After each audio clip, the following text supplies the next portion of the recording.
Are you ready for the Low Blows Network? Finally, they finally gave me my own podcast. Jerry comes to the Low Blows Network. One of the biggest legends of the Irish wrestling scene, Jerry talks to his wrestling friends and beyond about the hobbies in their lives that they're most nerdy about in Talk Nerdy to Me.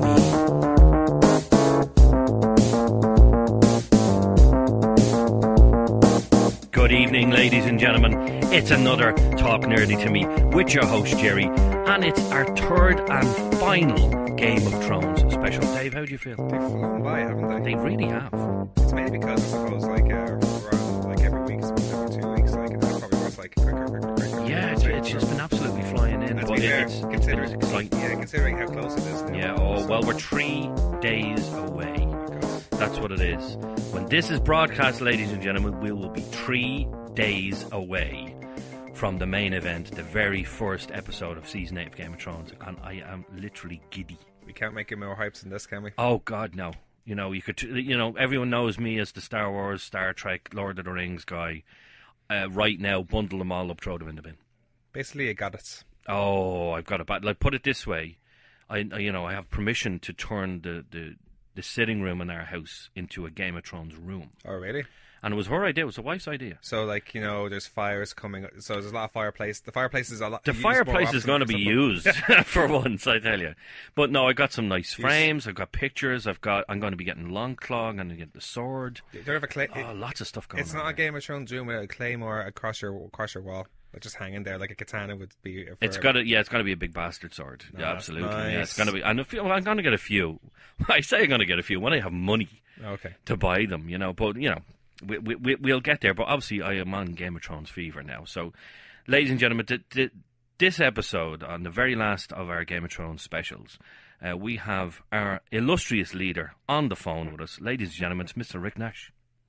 I paid him to say that. I told him, I'm like, illustrious. I want the word illustrious in there. It had to be in there. That was a handy 50 quid in the pocket. So it's not too bad. How are you, Rick? Yeah, I'm good, man. I cannot wait. I am so excited now at this stage. WrestleMania is over, so the biggest event of the year, is in the rear view now. Yeah. So it's all just Game of Thrones. My life is it's everything in my life just cleared way for Game of Thrones, the final season, which is what would have happened anyway whenever they would have aired it. So it's just working out really conveniently now, and I can just totally nerd out. I cannot wait. I'm so pumped for it.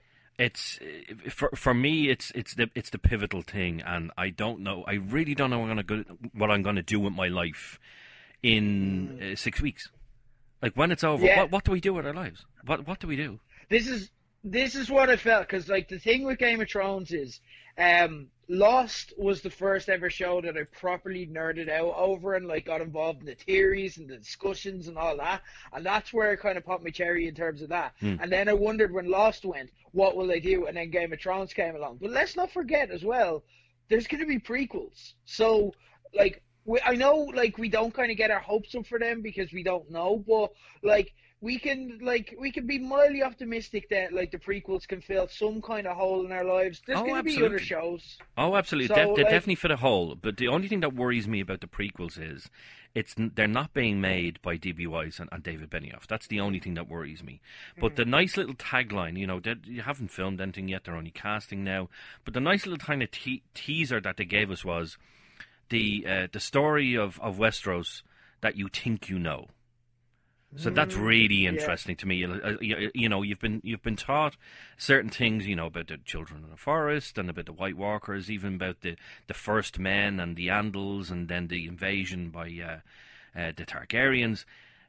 We've been told a certain thing happened. These happened in a certain way, but what if they actually didn't happen in that way? Well, it was completely different, and that just excites me.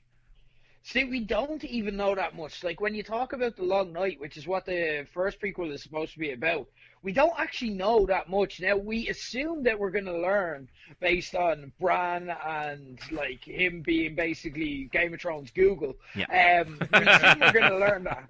But at the same time, we don't know. Like, they probably won't go into it now. So, like, there's just rumors and legends and old man tales. And do you know what else I love as well? Like, it's when I get properly like nerdy into the content, like I have with Game of Thrones, like I have with Harry Potter. I was on the show before Yeah. discussing it. Like, I don't care if the show isn't as great as, say, Game of Thrones is. I'm happy now at this stage to just spend time in this world and learn about it. You know what I Yeah. mean? It's like, even with Harry Potter and, like, Fantastic Beasts, like, The Crimes of Grindelwald wasn't as good as the rest of the content in the Harry Potter universe. But you know what? I was happy just to be back there and just around magic and learning new things again. So I didn't care personally. When you have me as much as Game of Thrones and George R. R. Martin's story has me, Yeah.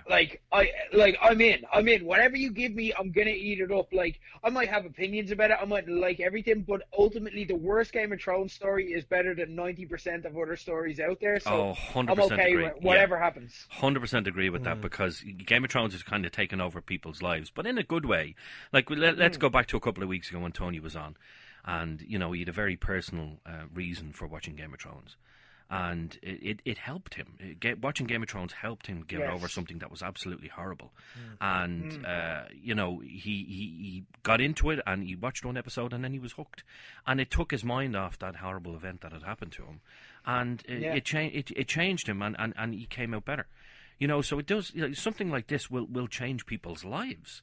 And, it's there are some people like myself that are just completely nerded out and are creating Game of Thrones rooms in their house. So, there are people like that, but there are people that genuinely will help.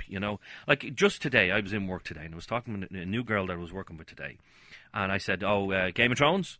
I just kind of say it like that, like Game of Thrones.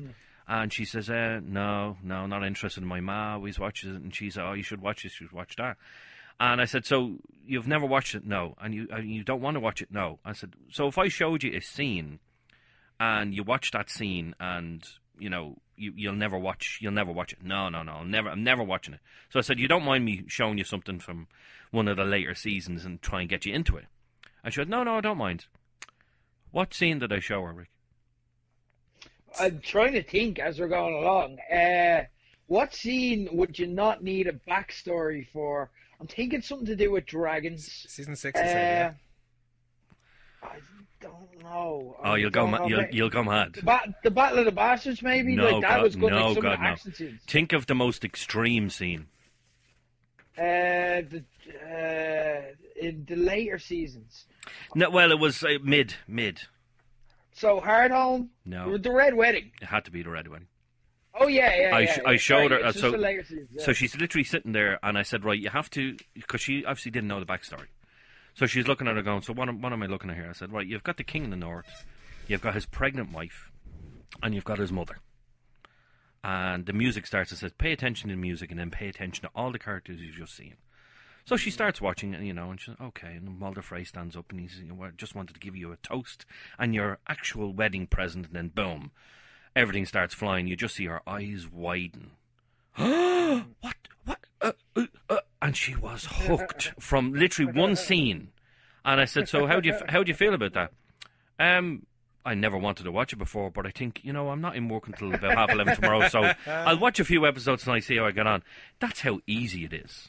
People, so many people. The problem there, though, is you've also taken away the biggest shock for her. Like, now when she's invested, you've also taken away the big moment now. Well, you see, So, I don't feel bad about that, because I asked her. I said, "So I said, you've heard things." She's, "Oh yeah, I heard about that stupid Red Wedding, and I heard about the Battle of the Bastards and this other thing called Hard Home." And I was like, right, okay. So obviously I've left her with some bits and pieces. Obviously, there's a big shocker for her in season 5. Obviously, when the beloved Jon Snow meets his demise. For a short time. Season 1, man. Well, season 1. I tell you what, let's get straight into this now, okay? Yeah. Let's go over the entire 7 seasons and pick out some of the best things or some of the worst things. And by worst, I mean for a viewer going, "Oh no." And in that first season, has to be Ned Stark's execution. Well, like, it changed television forever. Like, you Yeah. could no longer ever feel safe about, like, television. And, like, because, as well, when that happened, like, this is what I always say when I'm selling someone on Game of Thrones. I'm like, just give it a season. Just give it a season. Don't worry about not knowing people's names. Don't worry about not being really into dragons and all this kind of stuff. Like, I'm not big into that. I was never a big Lord of the Rings guy. I was always more of a Harry Potter guy. So, like, it wasn't necessarily my cup of tea, though. I was like, Lord of the Rings with, like, tits and cursing. Yeah, okay, Yeah. I could get into that. And like I just kind of plodded along. But then when Ned's head came down, I'm like, what even is this show? They killed the main character in the first season. Yeah. Like, nobody is safe. Nothing is safe. And then, like, once that happens, you just know. And then the Red Wedding just punctuates that. Once that happens, you're never easy in Game of Thrones. You can never relax. You can never just, like, No. chill. You're, like, in every scene, especially battle scenes, and especially in, like, major climaxes, you're like, anyone could die. No one's off the table at any stage. I was watching Battle of the Bastards there the other day, and you're like, I remember watching that originally, and they just killed Jon the season before, so Yeah. you'd think in theory they won't do it again. But Oh, you he's can't safe. rest 'cause Oh, he's not You're safe. you're like Game of Thrones. They will do it again. They'll kill him twice, and like just for the sake of it, like Yeah. because the rules don't apply here. And what a statement to make from a television show! What a statement to make from a story. Obviously, because it's borrowed from the books, but like Yeah.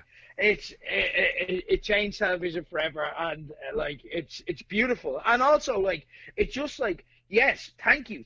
This is a show that acts like the real world acts. Ned would die there. Yes. That's what would happen. And no TV show had ever done that before. Just treated it like, what if this happened in the real world? And there you go. That's Yeah. what happens. Like you're Doesn't looking at matter, that. Just deal with it. You're looking at that scene, and Ned Stark is on. He's confessed his crime.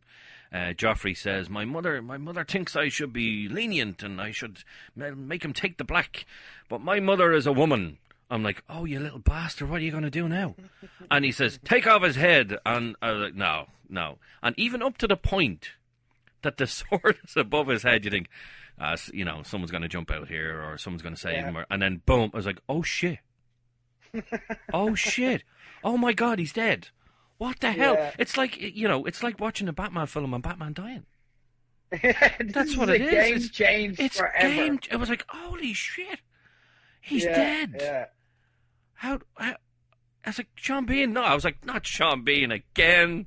He's always dying. Surely you saw that coming. We should have known. Yeah, we should have known. Because We we, really watched should have it. We watched it and we're like, Sean Bean's in the lead role. He's not going to die. Amazing. It always ties on lead Dies roles, in so. everything. Absolutely Yeah. everything. But you know, from a viewing standpoint, I think a lot of people that when they're watching that first series, and they're not, a lot of people aren't into the first series, and when it gets to that point, I think it changes people's minds. They're thinking it's just a normal series. He's going to escape. Blah blah blah, and then his head is gone.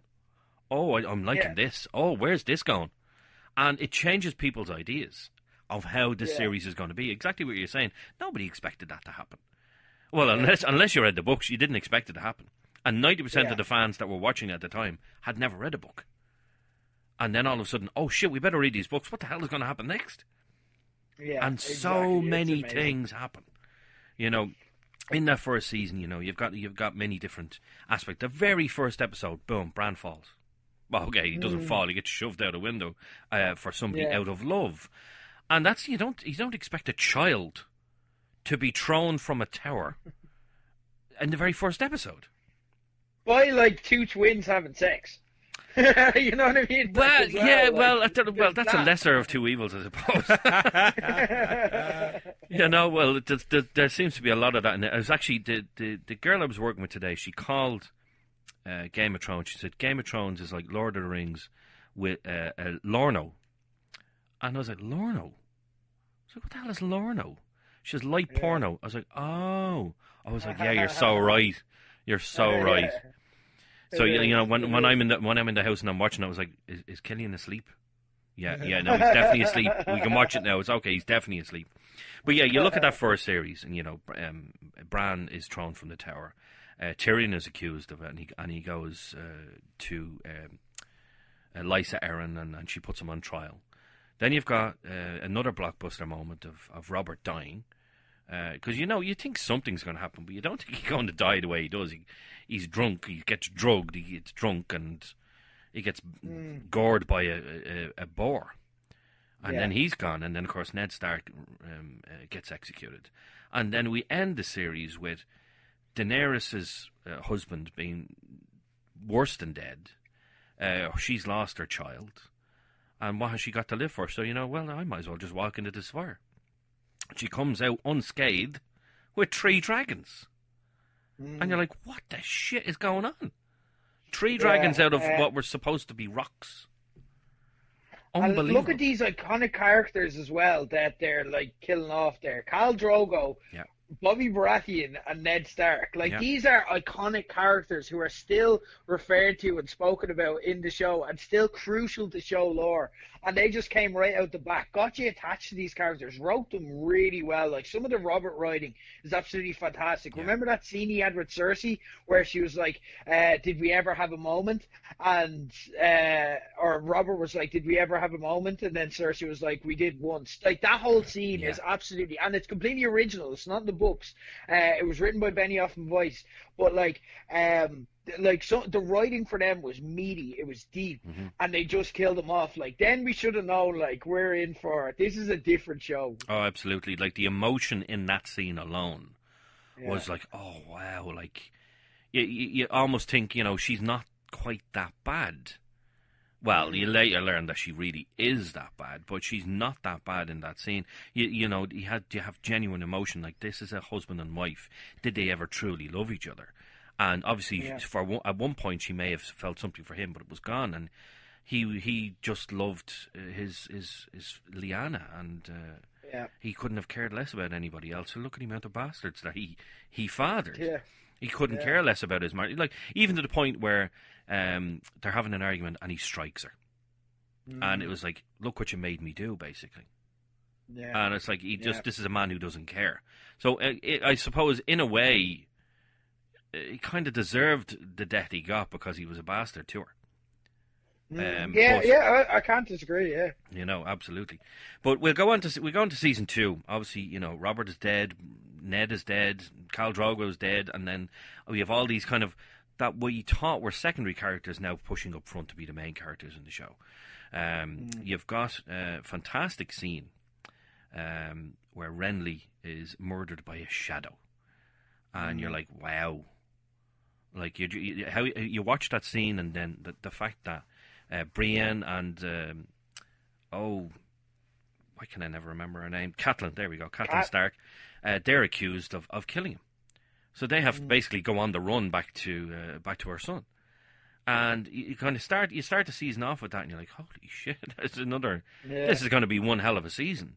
But season 2 gave us the first really big battle. And that was the Battle of Blackwater. And I absolutely loved that episode. I think it's fantastic. And, because obviously, Tyrion is doing something with this wildfire. We have no idea what he's doing. And then you hear about this chain. But, a lot of people don't put 2 and 2 together. Well, I say a lot of people. I didn't put 2 and 2 together. And then all of a sudden, you just get this fantastic scene where all these boats are in the water. Nothing's going on, with a few little skirmishes, whatnot. And then you just see the green in the water, and then Bronn fires that arrow, and it just kicks off from there. That's a fantastic scene. Yeah, well, the whole episode is absolutely amazing. That's one of my favorites by far. And not only that, because it's all right, that was Game of Thrones' first ever battle, and it was all right, this show can do proper battle scenes. This is amazing, but also, it's a character-driven episode. The star of that episode for me is Lena Headey as Cersei. Yeah. She carries that episode. Tyrion also gets he's up there as well for MVP, but Cersei absolutely dominates that episode. She is chewing scenery every time she's out there. She's she's taking down the journey when you're down in the crypt with her and Sansa, and her trying to teach Sansa how to be a woman. Her telling her that Ilyn Payne is there to kill them him if the battle goes wrong. Yeah. And trying to teach us about like what's going to happen in the war, like how Ilan Payne is going to kill them because they're going to get raped. Yeah. Like Stannis's men are going to come down and they're going to want to have sex and they're all going to get raped. And then like going from that to being ready to kill Tommen while sitting on the Iron Throne beforehand, like she carries that episode. And then you're like, all right, this is a level up from the Lord of the Rings movies, because they could do great battle scenes, but this is like telling me an entire story. But then you've got Tyrion as well, like having his moments, and he's like, those men are at our gates. Let's go kill them. Then, like, that moment Tyrion, for me was like, go on, yes, you mad little bastard, you.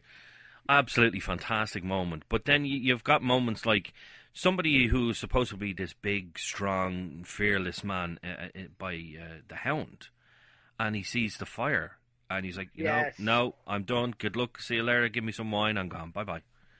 And you don't expect that. You don't expect him to just kind of walk away from it. You expect Joffrey to be the little coward that he is and run back to his mammy and back to the keep.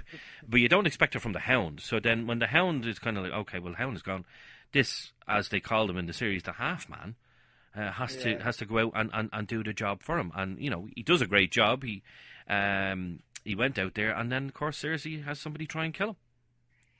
And then of all people, like Tywin comes in, saves the day, and then like the next episode, the last of season 2, starts with Tywin's horse shitting on the ground of the throne room, and just like company walking up like, I am the hero of this, and you're like, oh, you little shit, Tyrion is the hero, and then Varys being like, the history books won't recognize you, but that was your W basically. Oh, I loved absolutely. as well, little mentioned iconic moment of the Battle of Blackwater when Joffrey wussies out and Lancel tells him that Cersei wants him, and he's like, is it urgent? Is it urgent? And then just like walking away, like just the desperation in his eyes, like he's such a little shit. Like Joffrey as well is another great character. Like I love to hate him, but he's such a great character. Like I love absolutely. to hear Tony's analysis on it. Like, he's so good at being the little shit. Like the fact that people have seen Joffrey in the street and they throw him abuse for a job he did. This was what he did. He did a job. He played a character, but he played a character so well that you're just like, I hate you. To the point now where he doesn't act anymore. Yeah, he's now retired. Yeah, because he's he's in Trinity. I think he's still in Trinity. I think it's psychology studying or is that right? Something like that. Yeah, but he's retired now, and that's it. No more acting for him. I've got Tony beat for Joffrey stories, okay? Oh, here we go. So, a good friend of mine who I got to know through work, I later ended up being a housemate with her, came into work one day and she's like, Jer, I was just out in my back garden. Sorry, Rick, she called me. I don't know who Jer is. She always gets my name wrong. But she goes, is it Terry or Jerry, by the way? It's Jerry. sorry, Rick, go ahead. Rick. Sorry, go ahead, man. I was out in my back garden the other day, putting the washing out, and I look across the wall, and I see fucking Joffrey staring back at me. What? Joffrey lived next door to my old workmate and housemate. Like, and he's supposed to be the nicest guy ever. But, so imagine that. Imagine going out your back, putting up your washing, and Joffrey fucking Baratheon is staring at you. Now, if I went out the back, right, and I'm hanging up washing, and I just casually walking around, and I look over the wall and I see Joffrey Baratheon standing there, I'm going to run a fucking mile. Yeah. You're going to run a mile because you think, oh shit, where's the winds of Castamere? Oh shit, oh god, they're coming for me. You know, that's when. Now the thing is, I'm only realising now. That's a fantastic story. I have to say, fantastic. Tony had a fantastic Joffrey story. You have a fantastic Joffrey story. But what we didn't cover in the last episode we did with Justy was that Justy himself actually had a fantastic Joffrey story, and we never talked about it. Now I can't be quoted at exactly how correct this is, but it was something about he was on the Lewis, and Joffrey was on the Lewis, and Joffrey was kind of getting to a stop or something along the lines of that, and he could see through the window that his bike is getting robbed, and he's like, my bike is getting robbed. My bike is getting robbed. And I'm sure, and Justy said was, he's good enough for you, little prick. But then, of course, he gets off. And he goes running after these guys, or he goes running whatever. I'm like, shit! I should have talked to him about that last week. I should have mentioned it, but it's only now that you mentioned it. You had a story. It's like, three specials, 3 Joffrey stories. That would have been really good. Damn it! Well, we have two Joffrey stories in this one. Shame you didn't talk about it. Really is. It really is. We end season 2 with Winterfell has fallen. Theon, the little backstabbing swine that he is, has taken Winterfell. He then tries to trick everybody in Winterfell that Bran and Rickon are dead by producing these charred bodies. But of course, they're not dead. They're just down in the crypts hiding. And then eventually, Winterfell is then burnt. Well, I love how they say burnt to the ground. Bleeding thing is still standing. Doesn't move. Yeah. The wooden bits are burnt. Okay, fair enough. Yeah. So then that begins Bran's story of his journey towards the north. And I think for me, just after watching everything, I think for me, Bran is the least interesting. Or I should say he was the least interesting. Before he got to the wall and went over and the Three-Eyed Raven and all the information that he has now, it was just like, oh, I don't care. Just give me a bit of Jon Snow. Give me a bit of Robb. You know, I couldn't give me a bit of Daenerys. I couldn't care less about Bran. Yeah, the shows didn't really do Bran justice because, like, in the books, like, through Bran's adventure, you learn a lot about the lore of, like, of the Game of Thrones world. Yes. And that's what makes Bran's story interesting, but you don't get that. You only really get that in the show through Jojen and Mira. Yeah. Mainly Jojen, obviously, but, like, it did lose something in that, and it was kind of a drag. But look where we are now. Bran is basically our history book in the show and can get access to any scene. So whenever Bran is on screen now, it's attention viewing. Like, there's gonna be big news. Like, there's gonna be something that, like, breaks open a whole story. Like, obviously he was the cause of revealing R plus L equals J. Yes. But yeah, it took a long time to get there, and that had to happen, and they just forgot to, like, fill out. I think they just missed why Bran's story is interesting and kind of got caught up in the fantasy elements rather than the lore elements of the Game of Thrones world. Oh, absolutely. Now, I think in terms of Bran, anyway, I think a lot of people kind of centralise their thinking around the likes of Cersei, Daenerys, and Jon as who's going to be out on top.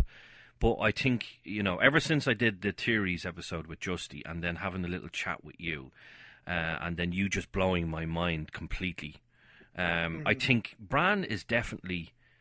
I think he's going to be more pivotal than people realise. I think he is going to be the central part of this next series. Because for me, I just finished up season 7 again for about 47th time or something like that. And you're looking at that scene.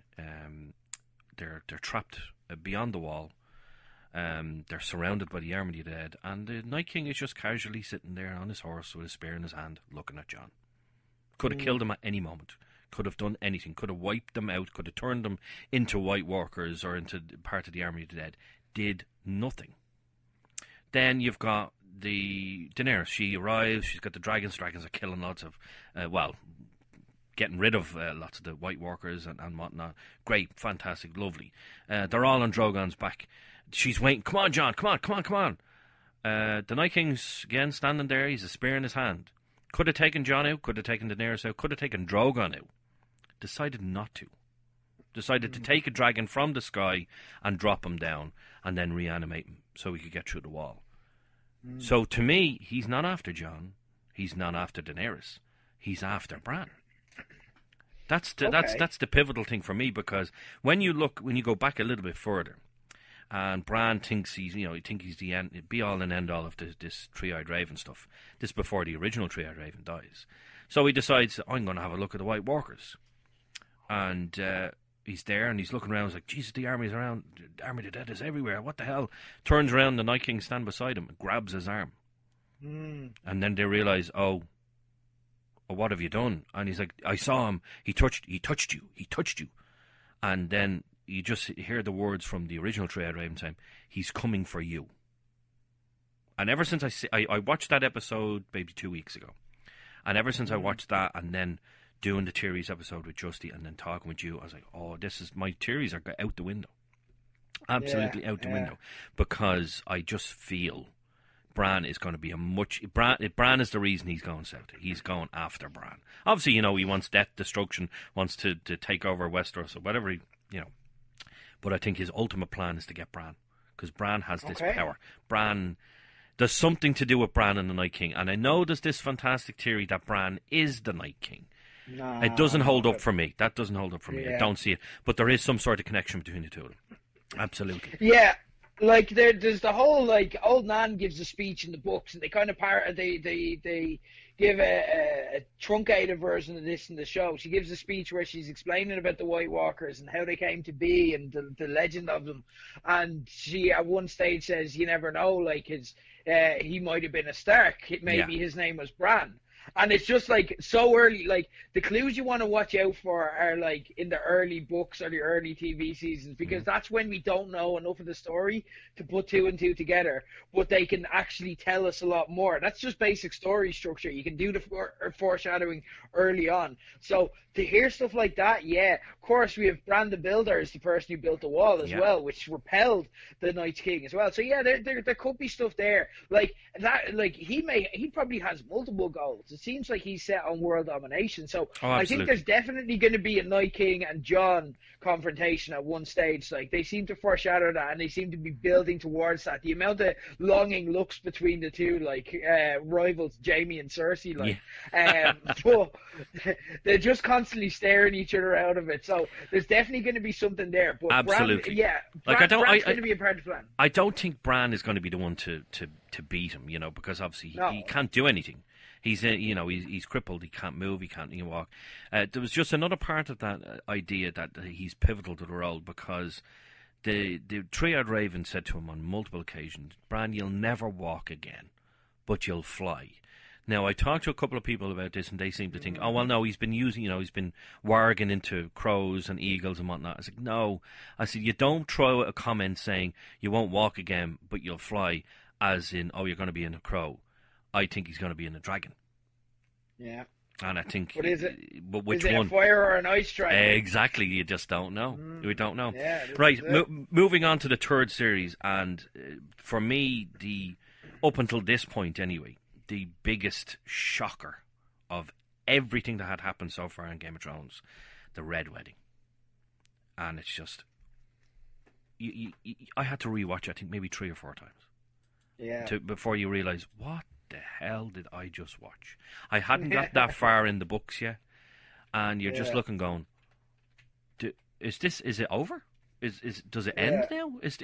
I was like, surely that's it. Like they've been beaten, done. We're going to get an unhappy ending here." Like that scene, Walder Frey gets up and he's toasting everybody, and the doors are locked, and you just I love the bit between Catelyn and Roose Bolton. And Roose just looks at her.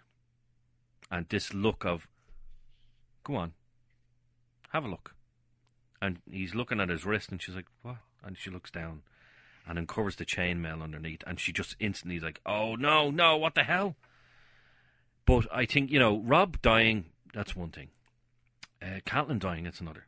And even Catelyn killing Lady Frey, that was, they were all fairly horrific deaths. But when you see one of Walder Frey's sons walk over to supposedly the Queen, now Robb's wife, and stabs her unborn child in her belly multiple times, to the fact that the blood is now gushing out, that to me is like, what? Like, was bad enough to try to kill a child in the very first episode, but to stab a mother with the child still in the womb, it was just a fantastically done segment, but a shocking one to anyone watching. Yeah, and like here's the thing as well, like for anyone who hasn't read the books, that isn't in the books.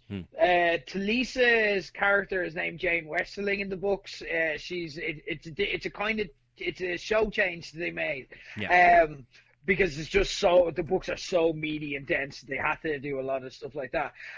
But they added that to the show to give book readers an extra bit of shock value in there, and also to like, because they didn't want, there's rumors in the books that like Rob had impregnated her and she wasn't at the red wedding, so they didn't want any questions about, oh, does Rob have an heir, or will that come into it? So they just eliminated everybody.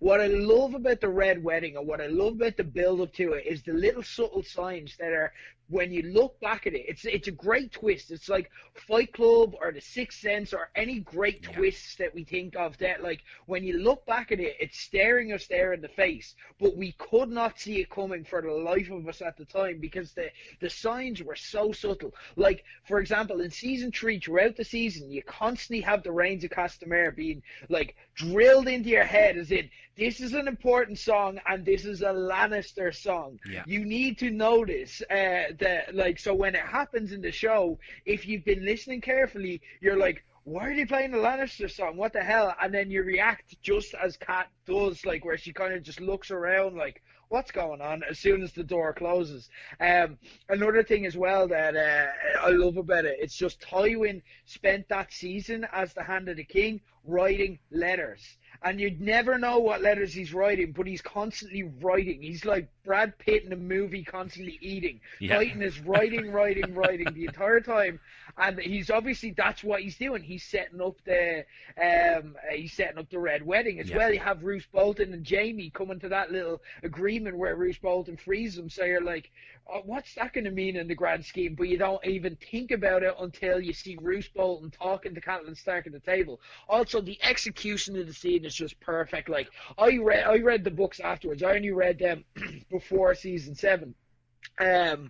So I'd seen the TV show first, but man, if I had read the books and like known that was coming all these years and been waiting for it, I would not have been let down, because like it's just played out so perfectly. It's just like the door closes, the Reigns of Castamere hits, and then you're just like, okay, what's going on? And then Rob just looking around at Talisa, and everything's coming to play. They're going to take Casterly Rock next. It's all like, it's finally happened for Rob. He's got himself out of a hole, and that's not how Game of Thrones works. No. And then, as you say, Catelyn going out and grabbing Walder's wife, and then just being like, I'll cut her throat, and he's just like, I'll get another. Yeah. And then, like, her just, the dramatic pacing in her acting was absolutely inspired. Like, even the way, like you said, when her throat got cut and the blood everywhere, but like she's after screaming so much already that she doesn't have anything left, and she just drops to the floor completely literally defeated. Boom, gone. Yeah, she's got nothing. Like, she doesn't even react to her throat being slit, because she's got nothing left. She's lost everything. Just like, if you watch her performance in it, it's one of the best acting jobs in the scene I've ever seen, because she's just like, yeah, slit my throat. I don't care now. That's it. I'm dead anyway. This is just a formality at this stage. She had lost everything. Her husband was dead. She believed her 2 sons in Winterfell were dead. She believed that she would never get her daughters back. And then she's just watched her son die. She was like, I might as well die myself. What's the point? Yeah, that guttural scream from her when Rob was finished off. And that just, it's just like, that's how a mother would react in that stage. Yeah. Like, it's real. It's like, that's what a mother would do, especially if she'd gone through what Catelyn did, and then she's just, it's perfect television, absolutely perfect television. I can see why it turned someone onto the show.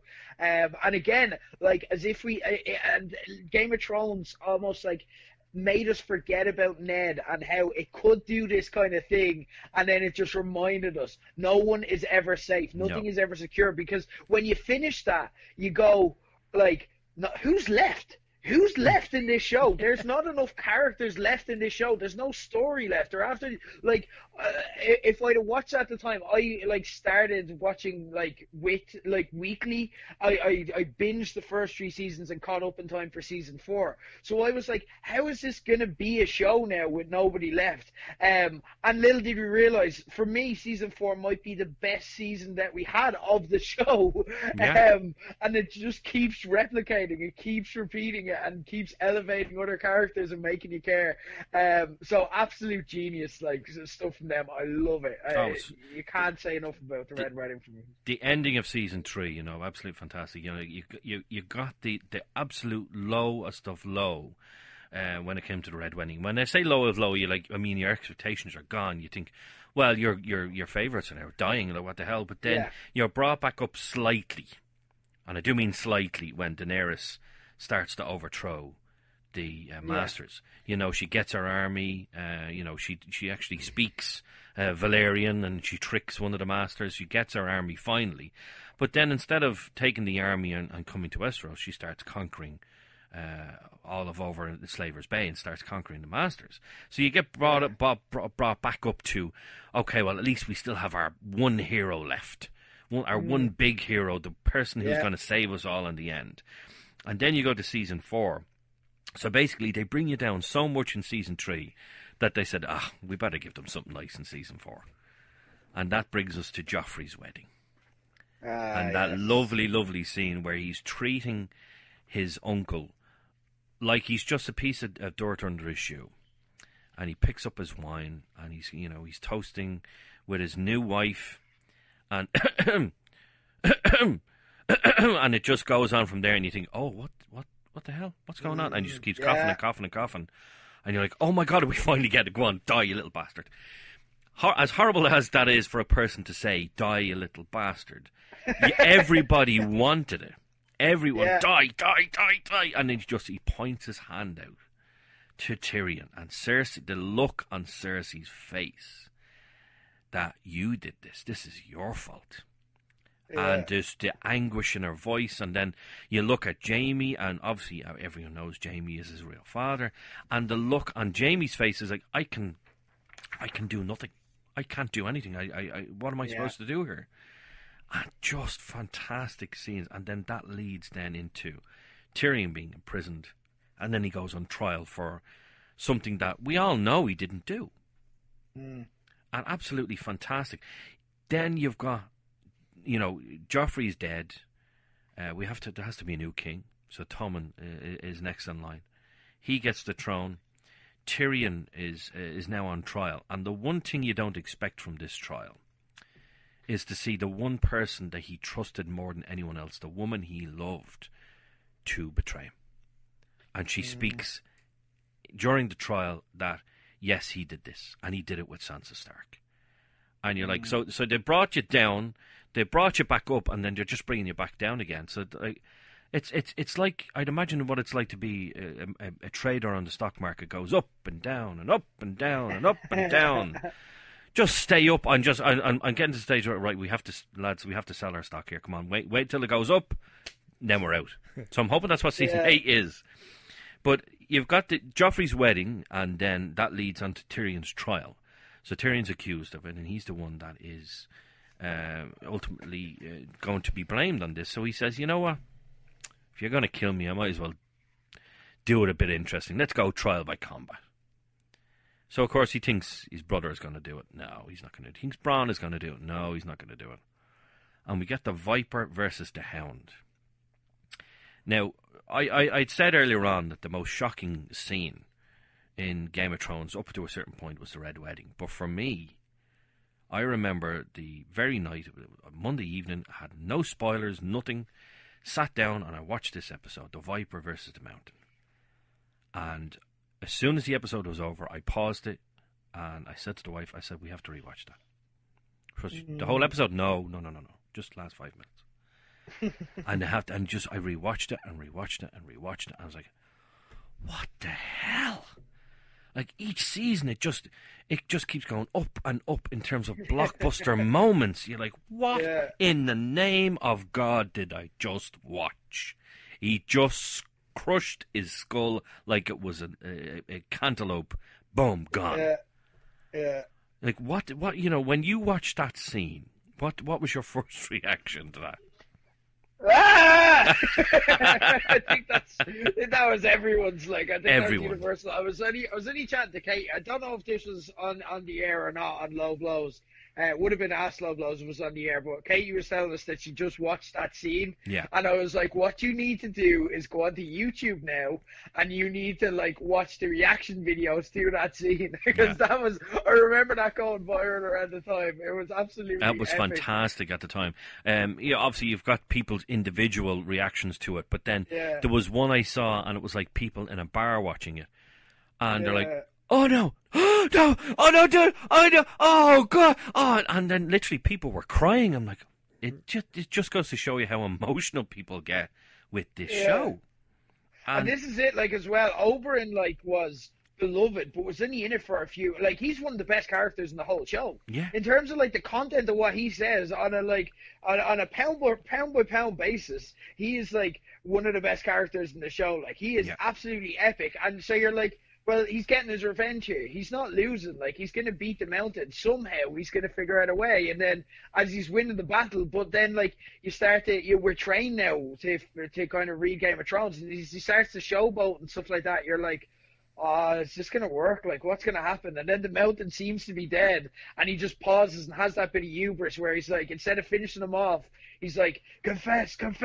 And it's just like, oh no, oh, something horrible is going to happen. But even then, whatever you expected to happen, they topped it by exploding his face. Yeah. Like, you expect, he grabs him by the neck, picks him up and punches him. So you think the Mountain's now again on top of him now and just literally pummel him to death. Yeah. But you don't expect the two Tums to go into the sockets and then for him, while he's doing it, to make this confession.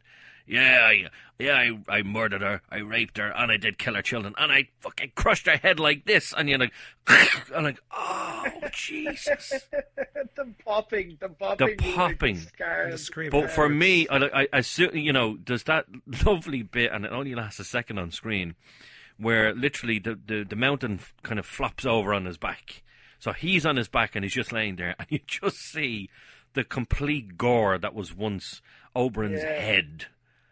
Yeah, and you're like, holy shit, like what?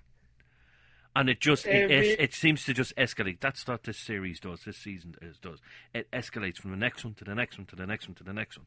And it always seems to be that lovely 9th episode where something huge happens.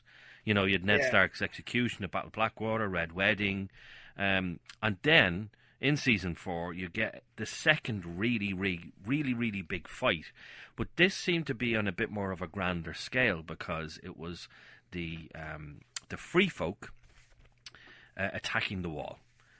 Mance Rayder's army of 100,000 attacking the Wall.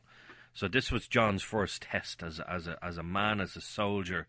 And it really didn't disappoint because you got every bit of emotion in this episode, because obviously you've got like, oh shit, are they gonna beat them, or are they gonna get through the wall? And then you've got why do I always forget her name? Jon Snow's kind of love interest at the time, Ygritte, thank you. And she comes over the other wall with the rest of them. And Tormund is there, and then there's this big fight then in the courtyard. And, will they be together? Won't they be together? Will she kill him? Will he kill her? They look at each other, and then boom, Ollie decides to shoot her. And every emotion runs through you because, as much as, you like the love interest between them, and you think she's not going to really kill him, even though she shot him 3 times with arrows. You think maybe there can be some sort of future for them. And then you realise, this is Game of Thrones. It's never going to happen. And Ollie goes, there you go, you're dead. Yeah. Another fantastic episode. Another fantastic scene. This show just makes you use every single range of your emotions. From elated to completely depressed and like, what the hell do I do now? What the hell do they do now? The thing I love about season 4 is like you said there, we expected at that stage, and HBO shows tend to follow that format. The Sopranos was very similar, where like big deaths would happen in the second to last episode, and then like the last episode was like the third act, where it's just wrapping up everything that you've just seen and kind of setting us forward for the next series. Yeah. See, this is the thing. We've become trained now because of Ned's death, because of Rob's death. They both happened in season 9 or in episode 9, so we're waiting for that episode 9. We don't expect like the most hated character to die off in episode 2, which is what happens in season 4 with Joffrey. So the great thing about season 4 and why it might be the best season for me is because there are so many of these moments. There's Tyrion's trial. There's like the speech he gives, where he's like, I've been on trial for being a dwarf my entire life. I'm not the man that you think I am, but I wish I did kill Joffrey. You know what I mean? Yeah. It's like that speech is epic. Like every episode, you have Arya and the Hound. I would watch 7 seasons of them two just being like a buddy cop movie. Oh, like they were Spin-off. absolutely golden together. Like it was fantastic. And then that battle scene, like that episode, like the thing with that is, and I've only rewatched it in the past few weeks during my Game of Thrones rewatches. You learn something new every time. You appreciate something new every time you rewatch it, like because it's so in depth in terms of battle plans, in terms of the way it's structured. Like it's one of those episodes that only gets better the more you watch it, because there's so much stuff going on. Like even with I forget his name now, the former leader of the Golden Cloaks running off to the Barristan Selmy. No, not Barristan. The one that was sent to the wall. You know, Janice Flint. Janice Flint. Janice Yeah, Flint. there you go. Running off. Yeah. Running off and hiding out with Gilly. Like even if you're looking at the battle plans and the strategies, that's what I was watching for this time, because I know the story now inside out of how the battle goes and the twists and turns. But I was watching for the battle plans now, the battle plans the wildlings have, how they're not truly disciplined, but they have like raw numbers advantage. So and then like obviously trying to take down the dual plans, like they had the smaller crew when Jon climbed the wall, they had them sneak around the back, like to hit them from behind while they were all defending the wall against a large army, which that was just a smokescreen. Then you have Pip and Gren. They held the gate. They held the gate against that big bastard of a giant. That was, and like the way they died, like usually, especially with Game of Thrones, I don't like off-screen deaths, but that was beautifully handled, because the last you saw them was them reciting their vows, knowing that they die. But even little moments they just threw away in that episode, like Jon instructing Gren to go down and hold the gate, and like they looked at each other for a millisecond, knowing it was the last, knowing that Jon was sending him to his death, him knowing that too, him accepting that, but not hesitating for a second, and then just looking at each other, like knowing it'd be the last time they'll ever see each other.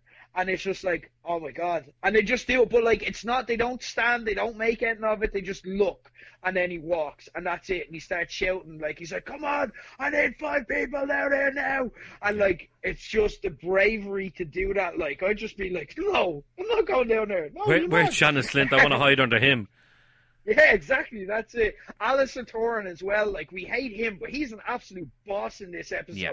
He's just charging to war. Obviously goes down with an injury, but like you just he's an absolute boss in this episode, and you respect him. And he has that moment with Jon where he like gives him command of the wall, like, and then you're like, oh man, like there's this, every character in this is shades of grey. Every character, every time I think I hate someone, they make me like them a little bit. What is going on? Like, and then of course, Jon and Ygritte having their last moment. Then the end of it, where it's just like Jon agrees to go over and talk to Manson. You're like, Jon's dead. Like, there's no way that, like, when you see Jon leaving, Sam opens the gate and Jon walks out, you're like, I remember watching that. I'm like, there's no way he gets out of this. There's zero chance of him surviving this encounter.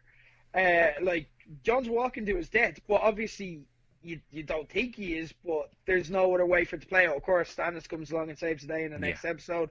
But you forget about that. You forget that they're going to do that. Like, there's so much going on. It was season 4 is masterful. And then, like, the end of it, you have Arya and the Hound, or the Hound and Brienne's battle for Arya. You have, like, the last episode, you have the Shay turning up in Tywin's bed. And, like, Tyrion killing Tyrion on the toilet and proving that he didn't, in fact, shit gold. Absolutely, like, just, for me, I'm talking my way into it now. Best season of Game of Thrones by far, season 4. That's a big statement to make, because there's been so many good things that have happened in each season. But I think you're right. That moment with Tywin and Tyrion, and I think for me that plays a pivotal moment on how the rest of the series go. But also, you look at that lovely theory that Tyrion is Targaryen, and I think for me there was 2 points. There was 2 points in. There was 2 points in the entire series that you're looking at it going, well, that theory could be true, because Tyrion talks to Jon Snow and says, all dwarves are bastards in their father's eyes. And then you have the words that Tywin says, right as he's dying, you're no son of mine. So it's absolutely fantastic, I like that theory. My only thing with it is, I don't think it's going to be a TV show theory. I think that could happen if they ever finish the books. I think that's a book. I think that's a book story. If they ever get that far, because I just think with the TV show having to condense the plot in only 6 episodes, you can't make everyone a Targaryen. No, exactly. Or else it's just like Game of Targaryens. The books, there's so much scope and such a much bigger world that you can absolutely have that be a pivotal part and still not be like one of the top 10 twists in the books. But like, it's just that's the only reason I don't see it happening. I love it. Before the Night King took the 3rd dragon, I was like, the dragon has 3 heads, like you were saying on the Justy episode. Yeah. I was sure Tyrion was going to be the 3rd dragon rider. Now they don't need a 3rd dragon rider. The third head of the dragon is the Night King. Yeah. So that's the only reason I don't see it happening. Just the match doesn't work for me. 6 episodes, a lot to get through. That's the kind of thing that, season 7 should have ended on. That should have been the big twist in season 7 to give us a year to process it, because it's that big of a revelation. So I think the show will just leave it, but in the books, you could be dead right there. Oh, absolutely. I think in the books, I think it's a dead set that he's going to turn out to be a Targaryen, because obviously in the series, you don't hear of the story of how the Mad King was obsessed with Tywin's wife and how he bedded her one night, and that's where the theory of that Tyrion is the Mad King's son. Exactly. But you don't hear about that in the series. So you said to yourself, maybe they're not going with it, but there's too many things. He says, my like you said in the very first series, there's a lot of foreshadowing that you don't recognize until you go back and go, oh shit, look at that. And you've got that bit, just that lovely bit where he's talking to Jon Snow and he says, well, all dwarves are bastards in their father's eyes. So just for me, it's like, yeah. Oh God, is he? Oh, you just don't know. Yeah. You just don't know. Well, let's go on to season 5. A lot happens in season 5. A lot happens in season 5. You've got the fact now that Stannis is up north. He's at the Wall. He's planning his invasion to go south rather than go across the King's Landing. So he's going to try and take Winterfell. You've got the fact that Jon Snow is now going to be the Lord Commander of the Night's Watch, and that scene, he becomes Lord Commander, and he has his meeting. He's telling everybody who's going to be who the new commanders, who's the new rangers. Alistair Thorne is now first ranger, absolutely fantastic. And you can kind of see he's kind of happy about it. He's like, okay, not too bad. And then Janos Slynt defies Jon and says, you can keep your castle, bastard. And he says, I'll get my sword. And he brings him out and he puts him up, puts him over the bar, and he says, have you any last words? He says, I'm a coward, please, I'm a coward. I've been a coward all my life. And you can see the regret in John's face. But he has to do what he has to do, and he lops the head off. And that solidified him as, you know what, I'm a badass here. I'm the commander now. And it was a warning. That was a warning. Ned said, what was it? It was Ned's lesson to the Stark kids. He who passes the sentence should swing the sword. Yes, 100%. Yeah. But then there's that lovely little moment where Stannis is standing on the up above, and Jon looks up, and they just kind of have this little moment. They look at each other, and it's like almost mutual respect. You know, you did the right thing there, and then boom, Jon is then solidified. That's like he is now Lord Commander. But then, of course, he kind of turns a lot of them against him when he says he's going to go north to find the wildlings and to basically help them. So that brings us on to one of the again, you know, the fight scenes just seem to be getting bigger and bigger and bigger, and then that brings us to Hardhome. Hardhome, my God, like thousands and thousands of wildlings, and they basically just gift wrapped them for the Night King. They're all just standing there. We're not going. We don't trust the crows. We're not going south. And blah blah blah.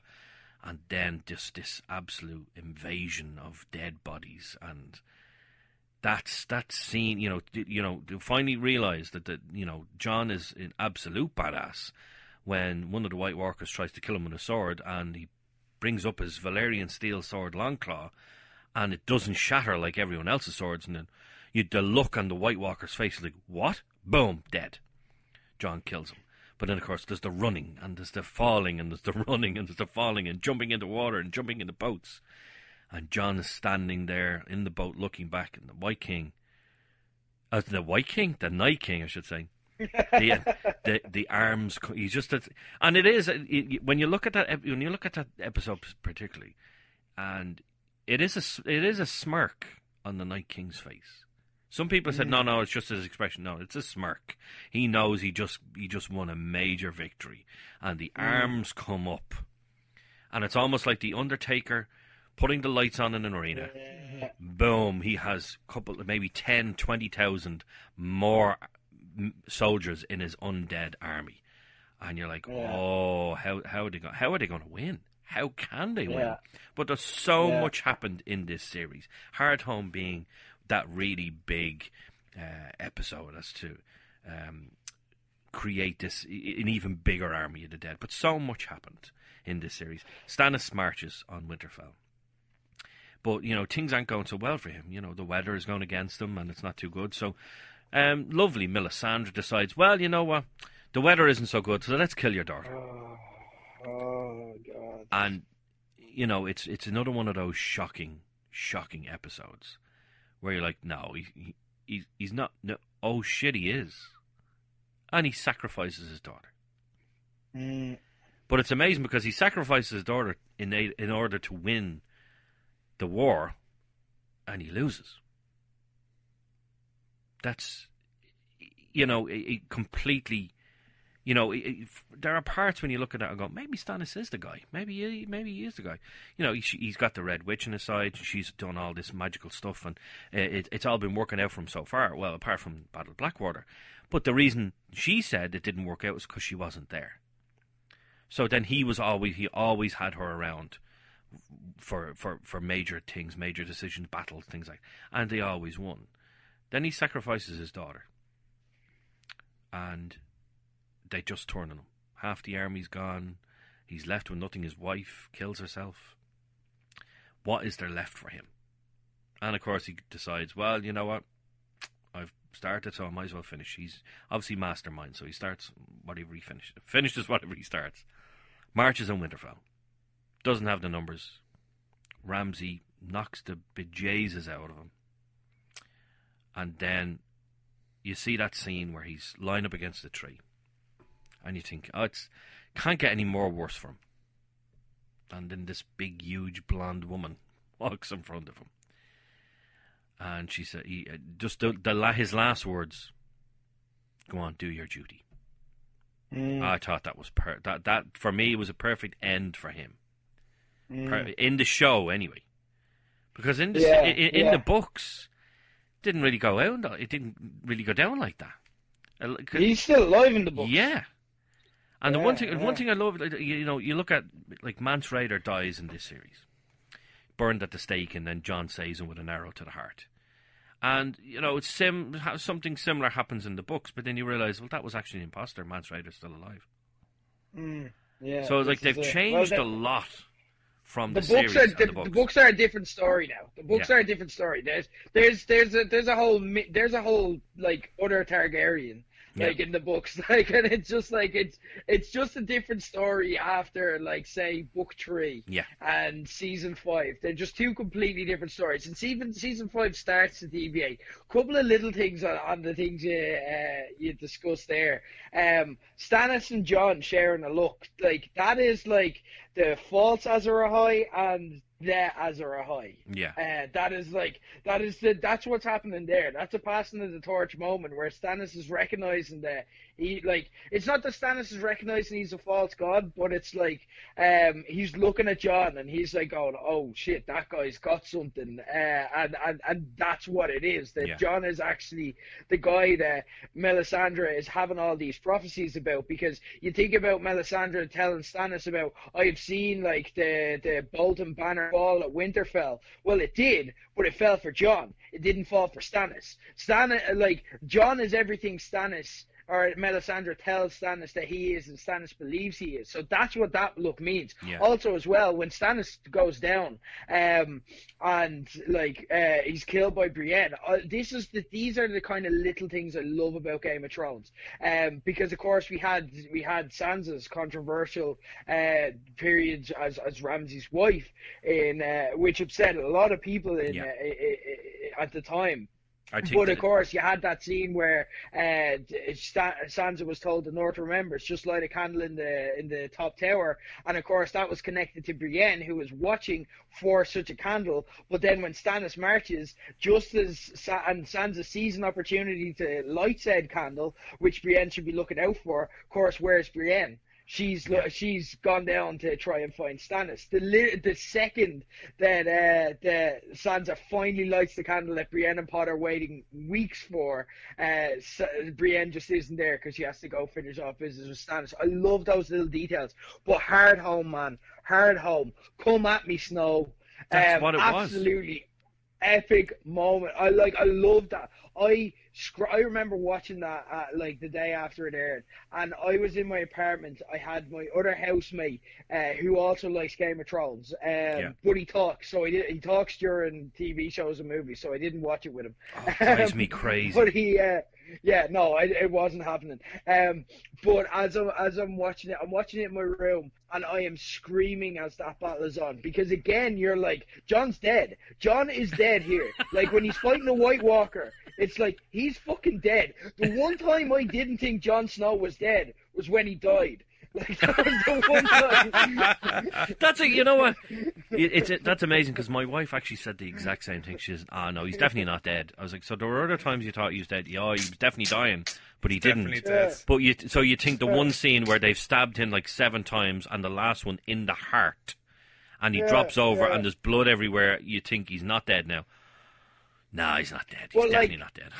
That just to go back to Hardhome, because I'd say we'll talk about Jon's resurrection, I'm sure, but like just to go back to Hardhome for a second, what I love about that episode is the little details. Like, it's masterful. Like Ollie and Sam having a conversation in the back, in the background to all this, where just before it sets up, like, it's so good watching back now, because originally when you watched it, the reason I started to shit myself for Jon was because Sam had this little line to Ollie, who's like having a conversation. But when you realize in hindsight is they're actually having 2 different conversations. Like Ollie is asking Sam about he's asking him about like John making hard decisions, and then Sam gives him now you have to watch the scene back with this in mind. Sam gives him a little speech about like sometimes you have to do things which don't feel right and which everyone tells you are wrong, and that's basically explaining why John is helping the wildlings. But actually, what Sam is saying to Ollie is the motivation that will lead Ollie to stab John in the heart. He's giving him permission to stab John in the heart and turn on his Lord Commander and make a hard decision that that a lot of people will disagree with. I really have to rewatch that.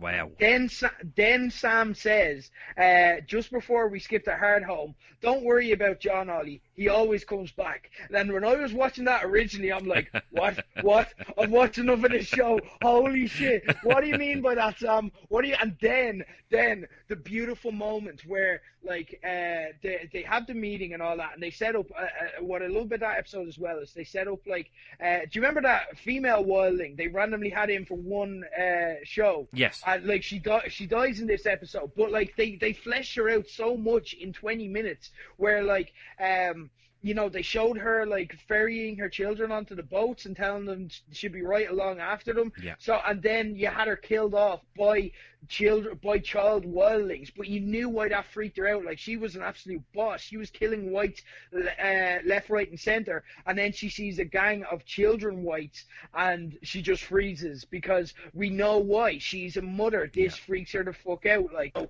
that caused her to freeze, and that's what caused her death. And you actually feel sad about that when you hadn't met her just 20 minutes ago. But also, on that, like, the moment before the wildlings, or before the whites attacked, where, like, it just goes completely quiet.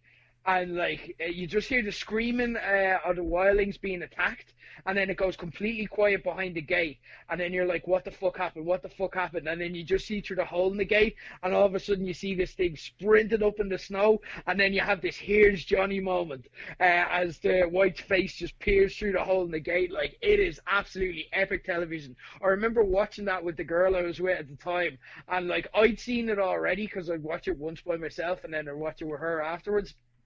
And then I'd seen it already, so I was watching her reactions for this. She was sitting up on the bed when, like, it went all quiet, and she's like, what's gonna happen? What's gonna happen? The white came towards her. She jumped back, smacked her head full force against the wall, and it was one of those terrifying, like, Game of Thrones became a horror movie for those 20 minutes, and it became the best horror movie you've ever seen. Like, they're just switching up genres for fun at this stage. Like, it was absolutely fantastic television. Fantastic, like, and terrifying at the same time.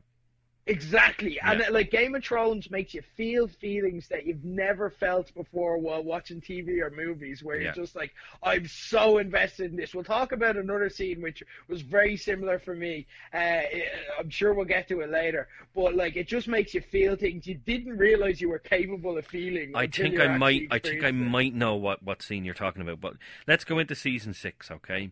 Yeah. Start of season 6. It's all really pretty much doom and gloom, really. You don't, you know, John is dead. You know, he's on a slab. That's it. Poor old Ghost is just sitting around moping. The rest of his, all of John's friends, well, they're going to bite the dust. And then, of course, Sir Davos. Oh, the best character in the show for me, Sir Davos. Absolutely love him. Goes to Melisandre. Can you do anything? Can you do something? And she comes in and she says her little spell and does her little trick and doesn't seem to work, but then that lovely moment where Ghost just raises his head and then boom, John is back. Like, oh, yes, yes! So John gets up and he's like, there was nothing. It was just black. And at that moment, that worries Melisandre. He's like, no, you should be like in, the Lord of Light heaven type of thing. You should have been there. No, there was nothing. It was just blackness. Yeah. There was nothing. So you see her fate is kind of shaken a little bit, but then she's like, well, I brought you back to life, so, obviously R'hllor wanted something. So then John gets the betrayers and puts them up onto the blocks, and you're like, is he really going to do it? Is he really? And then boom, cuts the rope.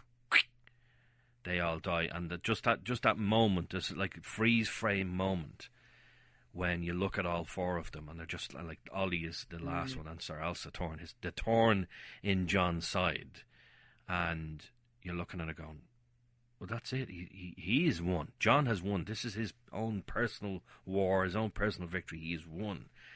Mm-hmm. And he turns around, and is it Dolores? Is it Ed that takes over from him? Yeah, Dolores Ed. Yeah, Dolores Ed, and he just takes the cloak off, and those scenes, that one little moment where he goes, "My watch is ended." You're like, "Oh yes, badass John is coming now." You know, he's relieved of all his duties. He doesn't have to be in the Night's Watch anymore. He now can march on Winterfell, and you're like, he doesn't really have an army, does he? Yeah. And then that's when you remember, oh, the bloody wildlings. He's going to use the wildlings to go down. So that's how this lovely series starts, and it is one of my favourite series. This is because it's just start to finish, absolutely action packed. But I think the scene you were talking about there a minute ago, would it be right in the fact that is called Hold the Door? No, I was wrong. Like wow. that wasn't the specific scene I was talking about. For different reasons, Hold the Door could also be to this. Like, that it was absolutely fantastic.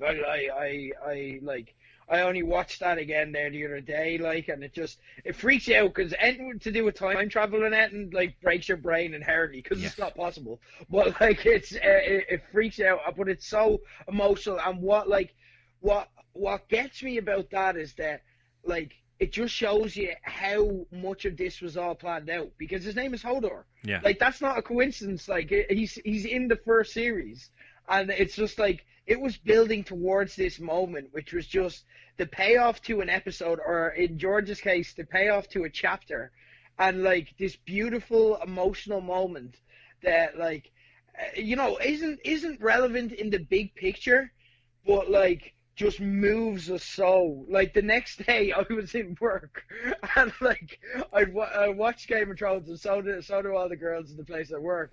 And what was it? One of the girls is like coming, like she's running behind me with a box or something as I'm going upstairs, and she's like, "Hold the door," and I'm just like, "Don't go there." She didn't mean it, like, but I'm like, I couldn't hear those three words for weeks because Hold that the just door, affected me so much. There's a lovely little video, and obviously it was a joke put online, but it's a lovely video of I think this DJ.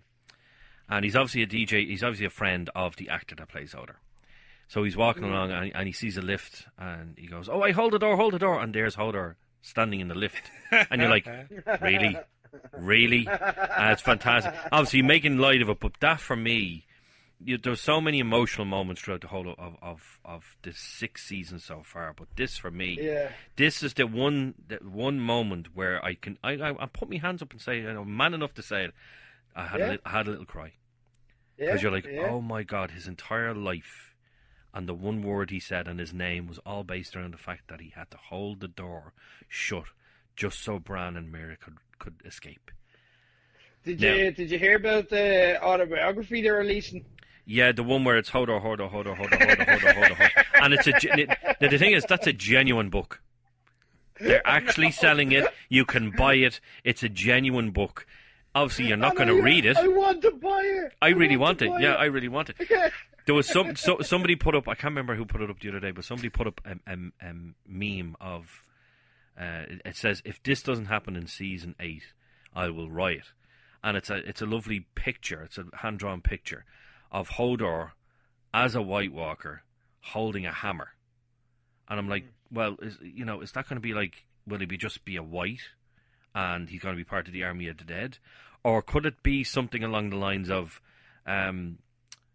John's uncle, who is Benjen. Thank you, the name escaped me there for a second. Benjen was kind of half-turned. That was the deal with him.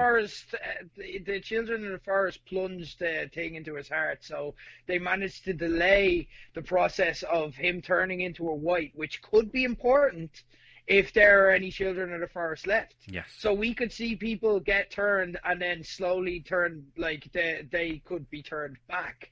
by the children of the forest. So that's an interesting power that's kind of gone under the radar. There's a lot like that we haven't really thought about in season 8 because there's so much. We're definitely going to see like old characters come back as whites. Like we're going to see at least one or two of them come back. Like, and we haven't even thought about who we're going to see. We could see, well, we probably won't see Ned Stark, but like we could see so many people. We could see Catelyn Stark come back as a white, like as kind of a nod to the book readers who wanted to see Lady Stoneheart in there. We could see like total throwbacks in season 8, and we're just, there's so much to think about. We're not even thinking about that. Yeah. Now, just in terms, like, let's go back to that there for a second. You said you might not see, you won't see Ned Stark, but you might see Catelyn. I think it's actually more likely you'll see it the opposite way around, because Catelyn died at the Twins. That's where she died. So they didn't bring her all the way back up to Winterfell. But Ned Stark was brought all the way back up to Winterfell, and there, you know, if you have you watched the trailers, the new trailer? Yeah, there's the scene in the crypts. Yeah, I think for me, it's more likely that somebody from the Winterfell crypts has been brought back. Now, there's you know, you look at two sides of that. Arya running, it's not necessarily she's running in the crypts, because for me it looks somewhat like some of the corridors. If you remember from last season, when Arya was following Littlefinger back to his room, it's very similar to those corridors where she's running in the trailer. So I don't necessarily think it's the crypts where she's running. But who's to say that's not where this person who is chasing her has come from? It's a possibility that it could be Ned. It could be any of the other Starks that are down there. You just don't know. Now, the one thing that it's kind of thrown me that, you know, I'd like to see. Personally, I'd like to see Ned Stark rise up and chase them and do something like that. You know, I don't necessarily think they'd bring him properly back, but probably CGI'd or wherever else. But the thing that keeps throwing me is that in that trailer as well, you see the likes of Varys. You see Gilly, you see Little Sam, and they're all down in the crypts with fire and torches and all, and there's nothing else happening. They're just kind of looking above thinking, what's going on here? So maybe, you know, it's been said a couple of times. Wait. Go on. There is something happening. They all turn their heads concerned towards something. Yeah, but they turn their heads they turn their heads upwards. If you read what's upwards, so you're like, what's going on above us? So no, Varys looks towards the camera. Does he? So something's happening, like, that direction. I can't, like, we're on the phone, so it doesn't matter, and it's a podcast, but, like, Varys turns towards the camera. Okay. So something's happening down the corridor of the crypts. So that could be a crypt opening. Lyanna's down there, in the direction he's looking. Lyanna's down there. Now, where Gilly is sitting, that's where I think Ned is. That's Ned's tomb. That's where Gilly is sitting, I think. I'm not 100% sure about that. Yeah, I think you're right. It's probably not Ned, but it could be anything from down there, because we don't hear about it in the series. But in the books, you hear that some of the Starks that are buried in Winterfell, they were really good men, but there were some really bad men as well that did really, really nasty things, and you don't hear about what those things are. But you're thinking maybe it could be one of them. So there's so many things that could possibly happen. Yeah. But let's go back to season 6 anyway. So we had Hold the Door there, Jon's resurrection. So much. There's so many pinpoint moments in season 6. The Sand Snakes take over Dorne. Daenerys takes control of the Dothraki, and she finally says, "Right, let's get a move on here." Meereen gets invaded by the Masters of Slaver's Bay, but they realise very quickly they should not have done that, because, you know, Daenerys, Drogon was a little bit smaller the last time we seen him in a proper kind of fighting scene, and then boom, this enormous dragon just swoops out of the sky right in front of them, and, you know, her other dragons have been set free, and they just absolutely obliterate a couple of ships in her fleet, and then the Dothraki come in, start killing all the Slavers. Fantastic scene. She just seems really badass in this. They all do, actually. Even you look at Missandei, and she's like, yeah, well, you know, you're not going to win. You know, we're going to win. And then Grey Worm, just fantastic. One of you has to die, and you just go. Whew, he kills two of them with just one stroke. You're like, oh, how kick-ass was that? Yeah. There's so many things happen in this series. So you've got the Meereen, you've got the standout episode in this season. It always seems to be episode 9. Unfortunately, we don't have episode 9 in season 7 or season 8. So everyone's going to be looking at the second last episode of both seasons. So you look at season 6, the second last episode, a beautiful name, The Battle of the Bastards. So we've seen the Battle of Castle Black. We've seen the Battle of Blackwater. We've seen Hardhome. We've seen all these battles that have happened before, and nothing comes close to this one episode. And again, like you were saying, you think, oh God, no, that's John is dead. And there's one particular moment in that battle when the crush happens, and you think, he is dead. Oh God, no, not again. I can't go through this again. And then Sansa comes to the rescue, and it's just absolutely amazing. The battle from start to finish. Rickon running. Now, what type of gobshite, if you're getting shot, runs in a straight line? You're getting shot. Someone's shooting arrows at you. Don't run in a straight line. Do a bit of a zigzag motion. You might survive, you dope. But for me, he was the most hateful star because he was a gobshite. Yeah, he was. He was a gobshite. But that, after he died, and then it's revealed in the previous episode that Shaggy Dog is dead, and then, of course, in this series as well, Summer dies, we're left with one definite survival, one definite direwolf survival, and one maybe in the name of Nymeria, but we don't know about her yet. Is Nymeria alive? Is she dead? Is she ever going to come back into it? So you're left with one direwolf. So you're left with Jon Snow, who is the bastard, and he has one direwolf left, and that that battle, from start to finish, absolutely. It was like music. It flowed. It just was absolutely perfect for me. And then the comeuppance at the end of that episode, the comeuppance of Ramsay Bolton, after everything he did, after he tortured Theon. Now, Theon, he wasn't exactly a nice guy, but he didn't deserve, I don't think he deserved exactly what he got off of Ramsay. And then what Ramsay did to Sansa. And again, Sansa, for me, she's not been my most beloved character out of all of them, but of, what she had to go through. What Littlefinger did by basically selling her to the Boltons, and then what Ramsay did to her was just. There's a lot of people, have said, did they go too far in what they did in that, and I know what you know what scene I'm talking about.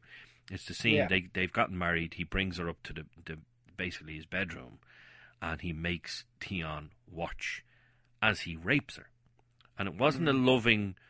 Consummation of marriage. It was he raped Sansa, and you look at that scene, you hear what you hear, and then you see it through Theon's eyes, the pain in his face when he realizes I should be doing something right now, but I'm too terrified to do it. He's a broken man. That's what I think people hated about it, though, as well. Like that, it was like it made Theon out to be the victim here, and it's like, well, no, like. Shit buzz for you, Theon, and all, like, that mustn't be a pleasant experience, but Sansa's getting raped over there. I think maybe we should focus on her, like, although none of us wanted to see that. No, we don't want to see that, But for me, but I remember watching that episode with my wife, and we you obviously see the pain in Theon's face, but the one thing that's coming out of your mouth is, for the love of God, help her. Do something. Stab him in the back. Break his neck, do something. Don't just stand there and watch this happen. The woman is being raped. This person who is a sister to you is being raped. Help her. And it's just such a powerful scene. There's one thing throughout this whole series, from start to finish, season 1 to season 8, is that the music has been so powerful each season. Like you look at the Reigns of Castamere, and it was played and played and played, and then as soon as you hear it at the Red Wedding, you're like, oh. So like it captures you. The music absolutely captures you. There's something I've noticed as well in season 7, rewatching it there recently, is the fact that you've got this lovely music playing in the background whenever Jon and Daenerys are together, and then they play that music again right at the very end of the season. We will get to exactly what I was about to say there. We'll play it again, but play it more powerfully. And the music captures you.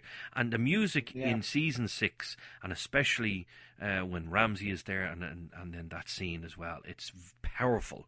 And then it just cuts off, and then it's just silent, and you're like, oh, like how the guys that make this just grip you. And they just take you. You don't go in a little bit. You go headfirst in to every single scene, every episode. It's just amazing.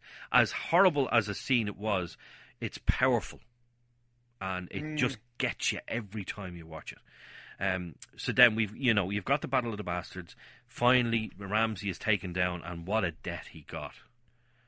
Now, a lot of people were saying to me, as much as they enjoyed it and as much as they liked listening to what the dogs did to him, they really, because he was such a hateful person, he was the most hated person since Joffrey, probably even more so than Joffrey.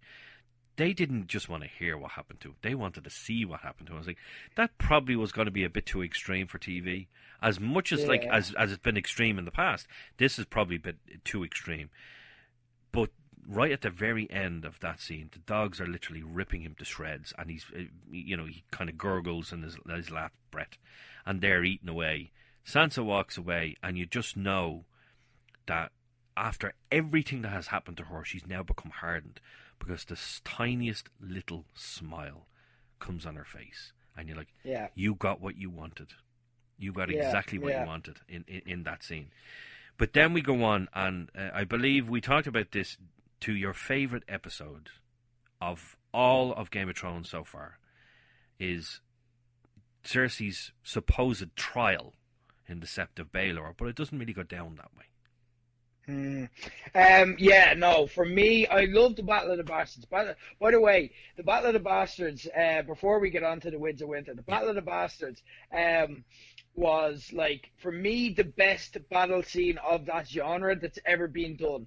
And the reason was because it told you what a battle was really like. It's like, we have all these, like, dramatic, like, beats in Lord of the Rings and say, Vikings and Game of Thrones battles even. We have these dramatic beats and crescendos that the battles built towards. But that's not the way these battles would have been. They would have been messy. They would have been, like, chaotic. They would have been, like, just awful to live through. Like, just bodies being walked over, like, just John's body being trampled, like the King of the North, the guy everyone's there trying, like, one side is trying to kill, one side is trying to protect, but everyone is just walking over him as if it's nothing, because everyone's so chaotic. They're just shitting themselves and trying to survive and just kill everything that's in front of them. Ramsey, like, a great scene where, like, Davos, like, there's the cavalries are fighting in the middle of the field, and Davos is like, don't loose the arrows because then we'll kill our own men. Ramsey's like, loose, just killing his own men just because he knows that he's got more than Jon does, and, like, if he kills all of Jon's men, he wins. It doesn't matter if his men survive, he doesn't care. And that scene as well with Sansa at the end, like, Ramsey being like, I'll always be a part of you, which is one of the most sickening things you hear in the entire season. Horrible. One of the most sickening lines you can think of, like, and then Sansa being like, no you won't, your house is gonna fade, your name's gonna fade, I'm gonna forget what you look like one day. And of course it all leads to that. But I thought it couldn't get any better. The famed ninth episode of the series, but then it did somehow. And this is why I don't worry about season 8. People got worried after season 7, which I agree with. For me, it was the worst series of the show, and people were like, "Oh, like, now it's not George's story anymore, and the creators are just ruining it. They don't understand it the way George does." But consider this: season 6 wasn't George's story either. This is all beyond the books now. And then for me, it ended with the best episode of the series. That, like, 7-minute or 10-minute musical sequence it was to kick off the Winds of Winter of Cersei blowing up the Sept of Baelor, like, again, just with the music just switching things up, just like starting it in a completely new way for Game of Thrones. So, shit is going down. I love that. I've listened, like, that is one of my most played Game of Thrones songs. That and the Reigns of Castamere are probably my most played Game of Thrones soundtrack songs, like, on Spotify and whatnot, because I just love that sequence by Ramin Djawi, I want to say his name is. He's written the music for every series. Yeah, He's done every yeah, single he's one. fantastic. The Stark theme song as well is one of my favorites. Yeah. Like, it's just so fucking tragic and heartbreaking. But yeah, that musical sequence absolutely fantastic, culminating in Tommen's death. Just everything about it, how it all unfolds. Like, I had predicted that at that stage. Like, I'd figured out, like, all right, Cersei's the wildfire. That's what's gonna happen here. And I got given out in work because everyone's like, you ruined that for me. You spoiled it. Because I had it figured out, but the way they pulled it off, and the way they pulled it off at the very start of the episode, Yes. and then the way they finished the episode with Cersei being crowned, you're like, I didn't even think of that as a possibility. Oh my god, because like she's just taking it by default because everyone's terrified of her because she's now become the Mad Queen. Also, another little note about that episode. You notice that from that episode onwards, do you remember the Volunker prophecy you were talking about, Yes. where her brother's gonna wrap his hands around her throat? Yeah. You notice that in that episode she started to wear, and she, like, Cersei knows about this prophecy, she started to wear a lot of high-necked collars. I did notice that, yes.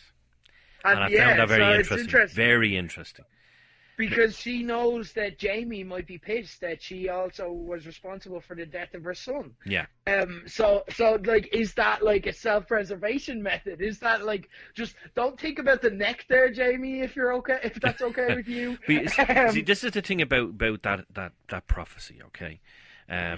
Obviously, the 3 children are dead. I don't believe she's pregnant. I believe it was a ruse. I don't think she's pregnant at all. Because she refused wine 2 points in the last series. She refused wine because she was pregnant. Or she touched her stomach and she wouldn't take wine.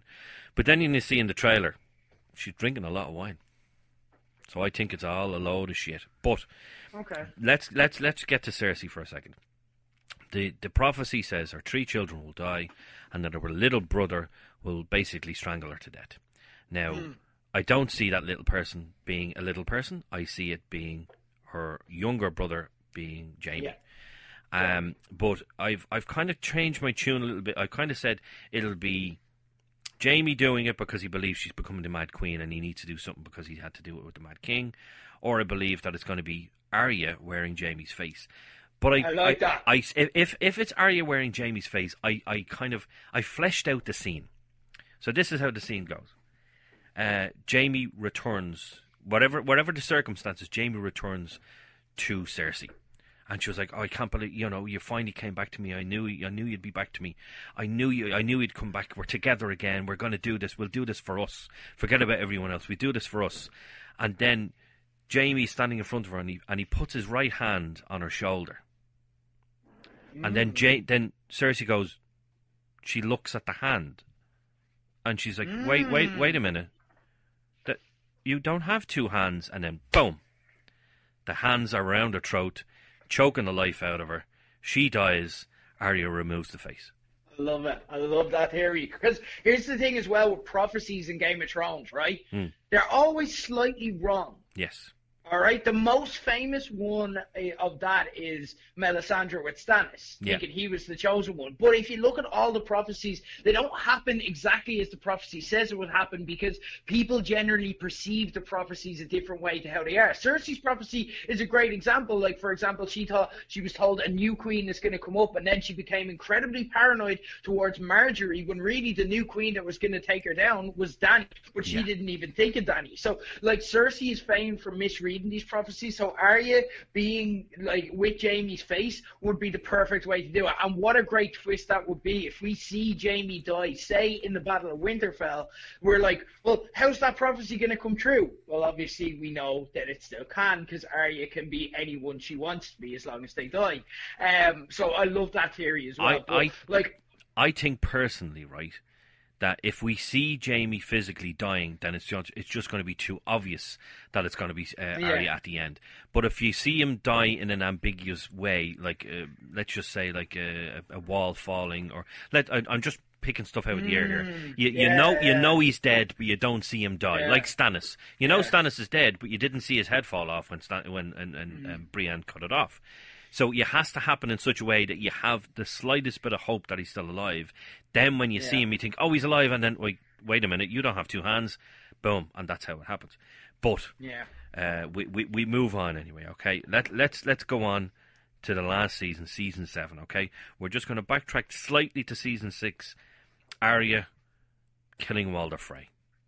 Absolutely amazing moment. She gets her revenge for her family, signs off another name off the list, and that just brings me back to Cersei moment for a second. If it's Arya wearing Jaime's face that kills Cersei, Cersei will be the last name on the list. The Mountain at that point will be dead. Everyone else that was on the list will be dead. She will be the last name on the list, and Arya will be the one to kill her with Jaime's face. That's why I think it all rolls together, and I love that. Yeah. You know, I love that like theory. it. But let's go to it. let's go to season 7. We open up with Walder Frey, and you think, wait a minute, Walder Frey is dead, and you go, well, there's something wrong here. And all his sons, every single one of them, all his sons, all his bastard sons, every one of them are there. They all drink a lovely red wine, gone, dead.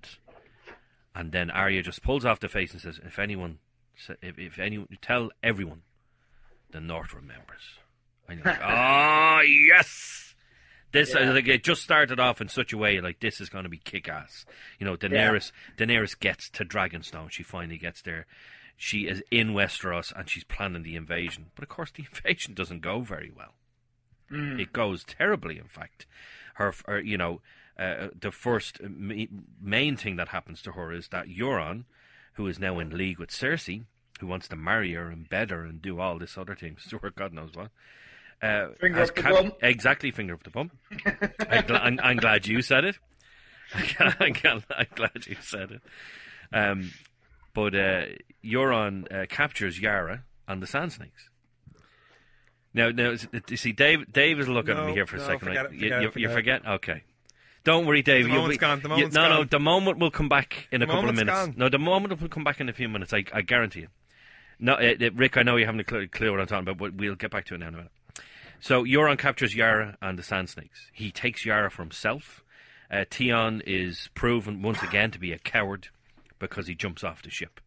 A couple of the Sand Snakes die in the fight, and then what's the main Sand Snake's name? Ilaria Sand and her daughter are brought to Cersei. And Jesus, how Cersei gets rid of them. I was like, oh, that's the ultimate cruelty.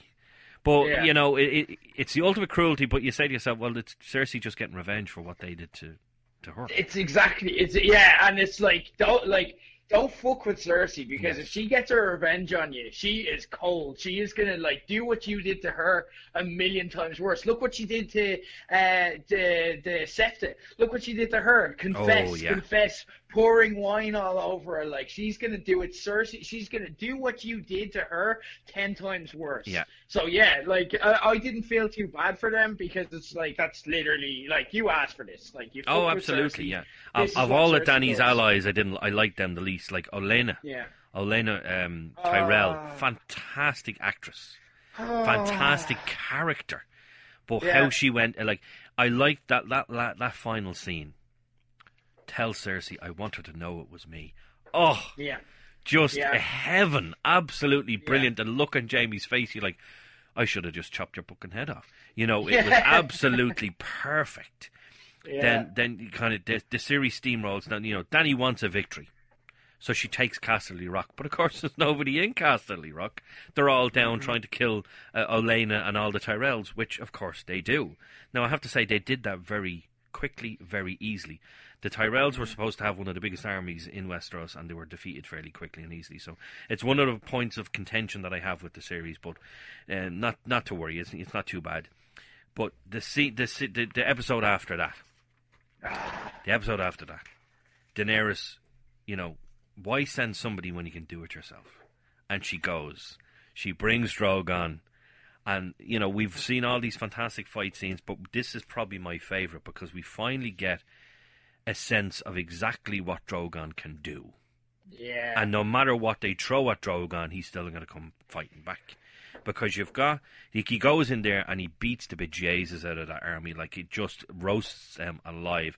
The lovely scene of him flying basically he's flying across the scene, fire is coming out, and it's just a train of fire and exploding wagons. It's absolutely fantastic. Absolutely love that scene. Train. Exactly. But then you think, Jesus, Bronn is on the Scorpion. Bronn is aiming the Scorpion at him, and the initial impact of the Scorpion, of the arrow when it hits him, and he kind of starts to spiral. And you think, oh, Dany's dead. That's it. There's another. Oh, she's gone. Drogon's gone. Forget about him. But then as the spinning and spinning and spinning and spinning and spinning, and he kind of levels out, puts the wings out, looks right at Bronn and goes, "You better jump, bitch." Boom, blows up the Scorpion. Fantastic. Just, I was going to say cinema, but fantastic film. Just everything from start to finish in that bit. And then Jaime, the gobshite, thinks, well, I'm going to take her down. That's it. And Tyrion's words, "You fucking idiot." That's his words. "You fucking idiot." He runs straight at Daenerys. Drogon's mouth just opens up, and it wasn't for Bronn. If it wasn't for Justy, because Justy is Bronn. If it wasn't for Bronn, Jaime'd be dead. Absolutely fantastic television. I just love it. That's the scene I was talking about. That's the episode I was talking about earlier. Because when I was like, it made me feel things I didn't realize I could feel. As well, that was the episode where I was like, I guess I like Jaime. Because I was screaming at the television. I wanted Jaime and Bronn to win that battle. Yeah. Because I was screaming at the television, "No!" Every time Jaime looked in danger, every time Bronn looked in danger, I'm like, "No! Kill her! Kill her! Kill her!" And I'm like, I didn't realize I felt this way. I know, it's amazing because I didn't think I felt about Bronn the way Justy feels about Bronn. Yeah. Because, if he ever met him, there would be definite love interest there between the two of them, 100%. But I didn't realise I'm so invested in Bronn now. I was like, oh no, he can't die. Was like, kill Daenerys, kill her now, kill her, kill the dragon, kill all of them. I'm like, I don't care. I want Jaime and Bronn to survive here. I picked the side, but if you'd asked me at the start of the episode, I probably wouldn't have picked that side. But now that I'm actually here, I want Daenerys to die. Yeah. This is not fair. I'm not ready to say goodbye to Jaime and Bronn. That episode starts with them having the banter about Bronn saying, "You still haven't paid me," and Jaime a Lannister always pays his debts, and then it just turns in a second it just becomes an absolute horror movie. It's incredible. And as well, a lot of people criticize season 7. I agree with a lot of what they say, but that scene, that episode goes under the radar for one of the best episodes they've done. It was 100%. Absolutely sensational. Absolutely fantastic. It was, for me, just one of the best action sequences because as I say, you finally get to see what Drogon can do. Absolutely unbelievable because Drogon he's going to be pivotal in season 8. Absolutely. It's going to be him versus Viserion. It's going to be absolutely brilliant. But then you look at the next episode and you think, oh God, is she going the way of her father? Is she's showing signs of being a mad queen? Because she just, I'm, Randall Tarly, I'm going to roast you now. You're not bending the knees, right? We'll roast you. And Tyrion is literally begging her, please don't do this. Don't do this. Drogon does it. And of course, all the other lads, they bend the knee. But that's not the way that you want your queen to be. So I think a lot of people kind of didn't turn against Daenerys in this series, but definitely okay, I'm not really liking you all that much anymore. I think Jon is the way to go in this now. Let's put all our hopes behind Jon Snow now. So you look at the series. So what I saw today on the internet, and I absolutely loved it. Jon Snow assembles the Westerosi Magnificent Seven and goes beyond the wall. And the description of that, the Westerosi Magnificent Seven, absolutely brilliant. How they go across the wall. They need evidence to bring to Cersei because Cersei's not going to believe them. And then you're whistling. See, I can't expect this quickly. That's why. So they go beyond the wall and they get their White. They've captured the White, but now they're trapped. They're right in the middle of this lake. The Hound decides that he wants to play a bit of throwing stones, and he's like, "Oh shit, oh crap, they're coming for us!" And they come in, and then the Tree Dragons rescue them. And again, another one of those fantastic scenes where the dragons are showing their true power. This is what Aegon did 1,000 years ago. This is how he conquered the Seven Kingdoms with these dragons. Absolutely fantastic. And you're again another one of those moments where you're not expecting, you're not ready for it to happen, and Viserion gets clipped by the Night King, and he falls and falls. I tell you, the Night King was in the Olympics or something, because that was a fantastic job. His accuracy is fantastic. Oh, it was fantastic. Can I say something a bit controversial here? Oh. Wasn't that mad on this episode? Ooh. Wasn't that mad? Plan was stupid. Plan was always stupid. Like, don't get me wrong, it was an exciting set piece, but it was a stupid plan. It's like we have to kidnap a white. That's the only way. No, it's not. Why don't you just take one of your dead wildlings that are hanging out there, just let them turn naturally, then bring that to Cersei? Why are you sending your best warriors that you'll need for the Great War out to kidnap a white for Cersei, who's probably not going to go along with your plan anyway, because she's fucking Cersei?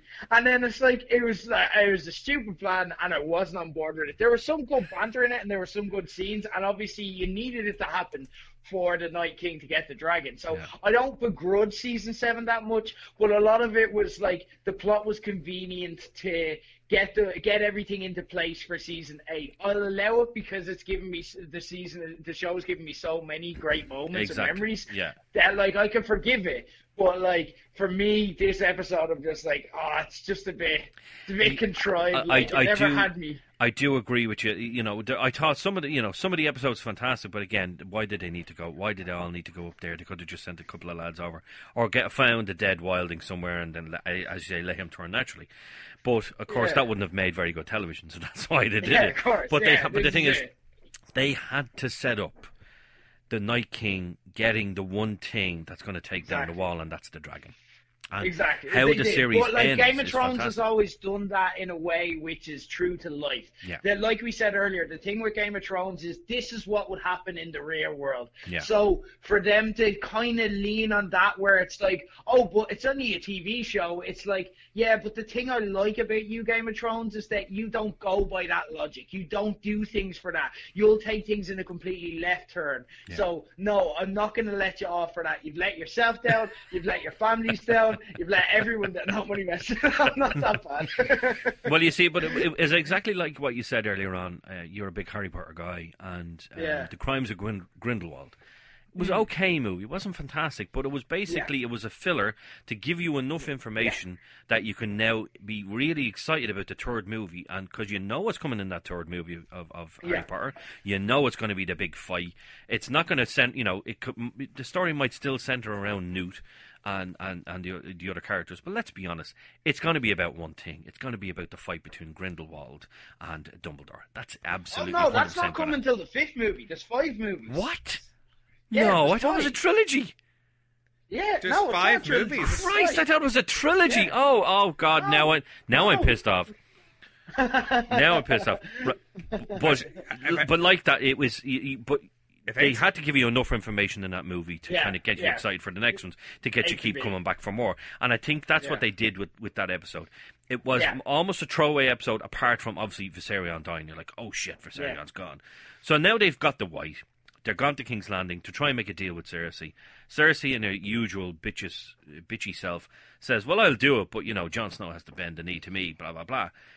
Then you get that scene with Tyrion and Cersei.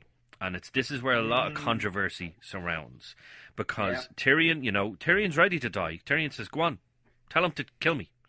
And you just see in that moment, she actually, in her own way, still loves her brother. In that moment, she won't kill him.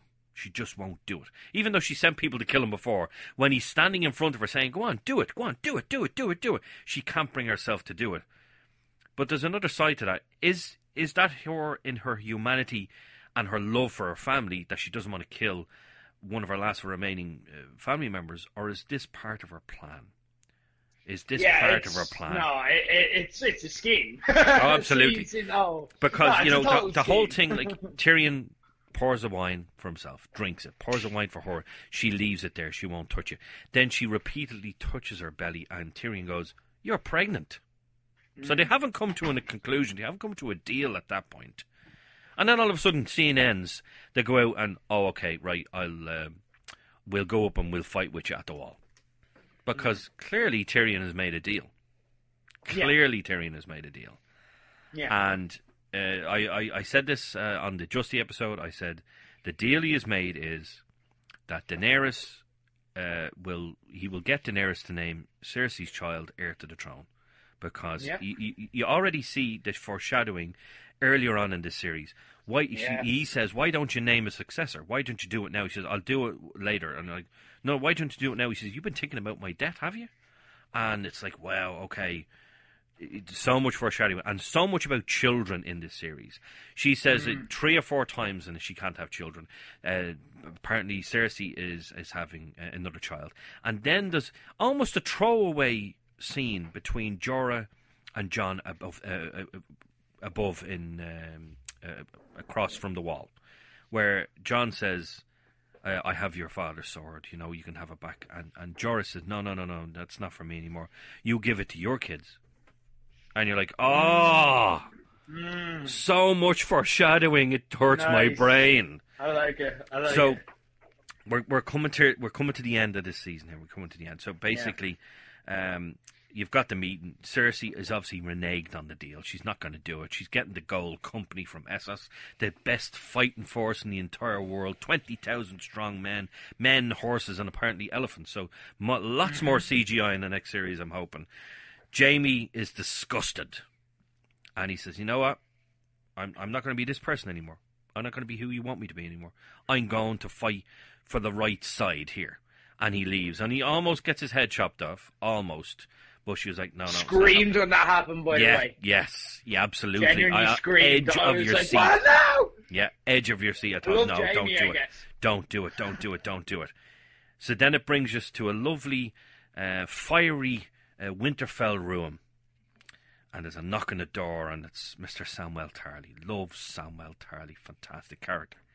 And he walks in, he's having a little chat with Bran, and Bran says, oh, I have to tell Jon. I have to tell him. What have you to tell him? What's going on? That Jon is actually the son of Rhaegar Targaryen and Lyanna Stark.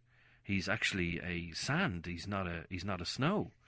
And then you just get that revelation then that, wait, no. They got married. He's actually legitimate. And then it segues, they're still talking. You can hear them talking. And that lovely music I was talking about earlier on, the name of the song is called Truth from that series, and it's the same composer. Absolutely beautiful music.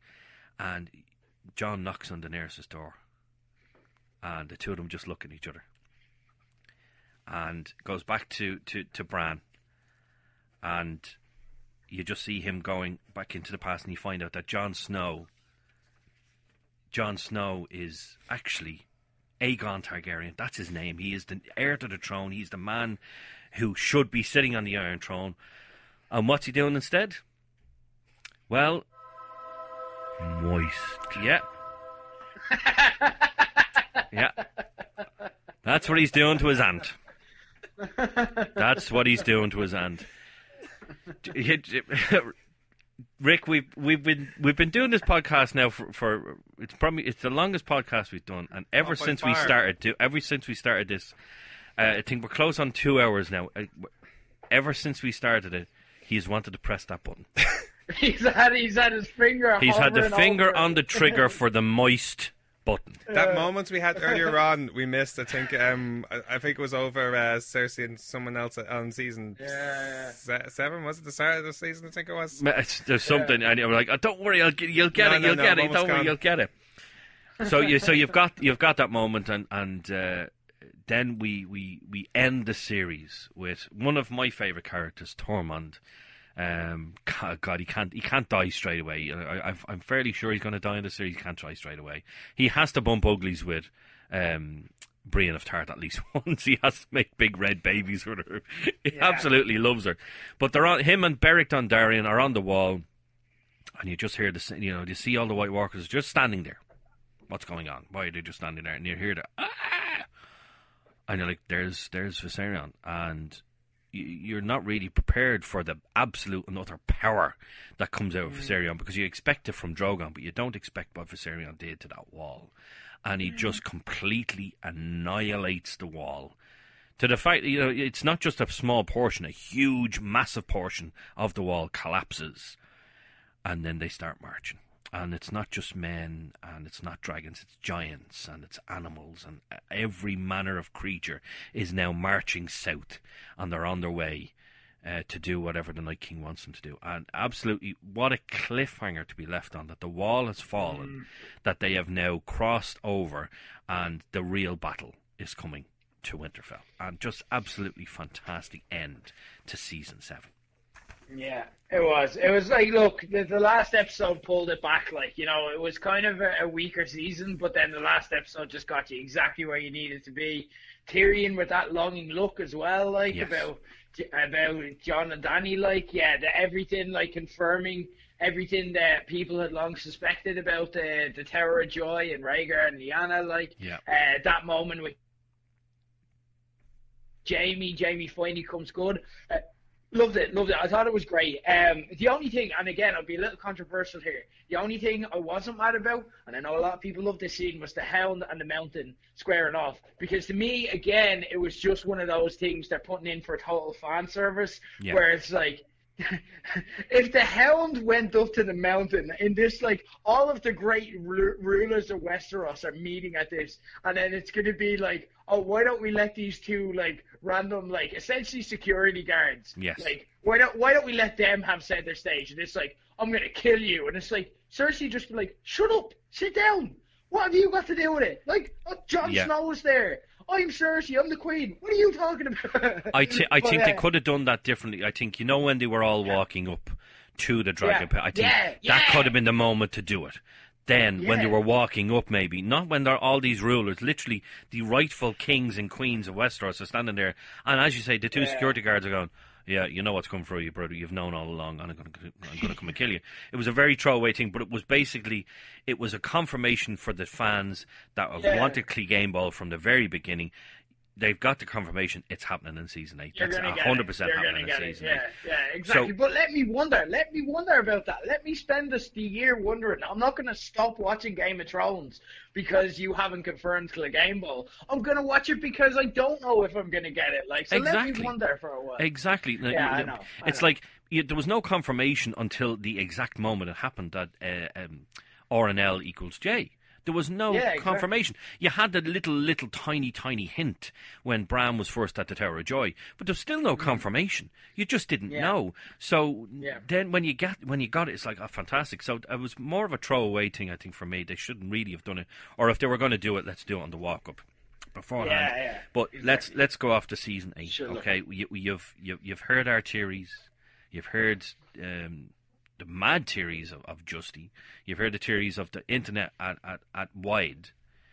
What do you think is going to happen? I'm not sure. And usually what I do, and last year I actually, like, what I normally do before seasons is I'll write up a big note where I'll essentially write what I expect to happen in the season. And like, I'll generally be wrong, but Season 7, I got so much right. I even predicted, do you remember Sam did a little montage in the Citadel of him learning? I predicted that was going to happen correctly. Like, I predicted the wall was going to fall, and that was going to be the last scene. I predicted now, hold on, go back, so much stuff. Go back for a second to Sam. There is no way you predicted him taking out chamber pots and nearly getting sick. Not the shit. I didn't predict the shit part.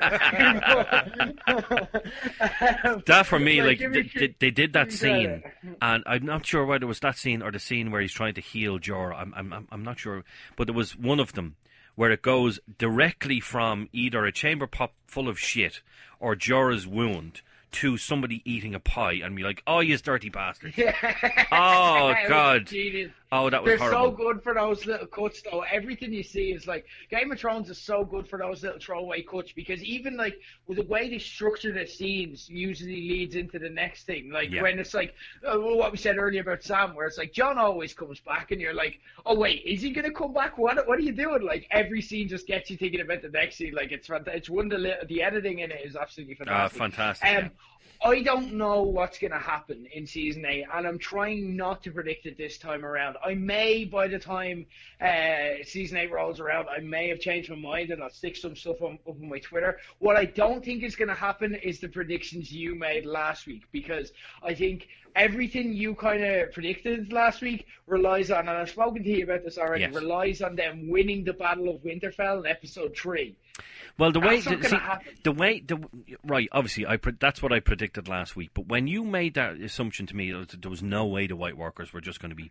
It was just going to be a throwaway fight. They've not built them up for 7 series or 7 years or 8 years, whatever it is, just for them to win, just for them to lose in their very first big battle in it. I get that now, and I accept that. But they are jobbing out big time in that scene. They are losing. They are getting their asses kicked. Every character who is not absolutely essential towards the last 3 episodes is dying in that. Now, see, I disagree with that. I disagrey with that because I don't think as many characters are going to die that you think is going to die. Jorah, gone. Varys, gone. Grey Worm, possibly Missandei, gone. But the likes of Tyrion, Davos, obviously Jon, Daenerys, God, I'm trying to remember. See, they're not going to be. Jon and Daenerys aren't involved. Yeah. Jon and Daenerys aren't. They're not there. Well, see, you said this in that battle. You said this to me the other day, right? You said that. Oh, did you notice in the trailer that Jon and Daenerys aren't at the Battle of Winterfell? Yeah. No, I did notice, but I didn't notice Daenerys. I didn't notice any dragons, but Jon is definitely there. Because there's this part where there's flames around him. It's dark. There's flames around him. He looks like he's on like maybe a battlement or something like that, and he's charging with his sword. And that was the only flaw in what you had said, is that he's there, but where the hell is Daenerys? Where's the dragons? What's going on? Maybe I got that mixed up. Like again, it's there's so much. There's so little, but also so much in those. Well, here's the thing as well. Like we can't read too much into the trailer. Do you know what was one of the most analysed scenes in the trailer for season 7? Do you remember Jaime and Cersei standing on the map? Yes.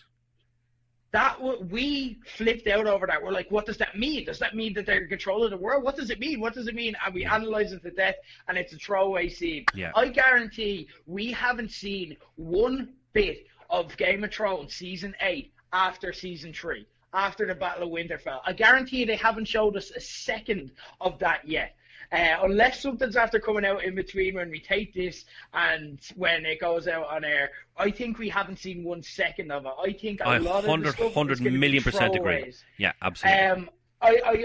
My original theory, like last year, was Tyrion and Varys are gonna rule Westeros themselves until Jon and Dany's child comes of age. I don't know if I still agree with that now, because there's been a lot of alternate theories that I also like. Bran, I agree, is going to play a part in it. I think he's going to be, whether we like it or not, I think he's going to be a major part of it all. Yeah. I'm not like there's so much. I think that here's the thing that like again wasn't discussed in the Justy podcast. What if Dany doesn't take Jon's being the claim to the throne? What if she doesn't take that line down? Like that is her reason to exist. Yeah. Could Dany kill Jon? Could she turn on him? Well, it would be proper Game of Thrones if she did. That would be real proper Game of Thrones. The most Game of Thrones thing possible. Absolutely. Like, what if Dany goes full Mad Queen in the end? Yeah.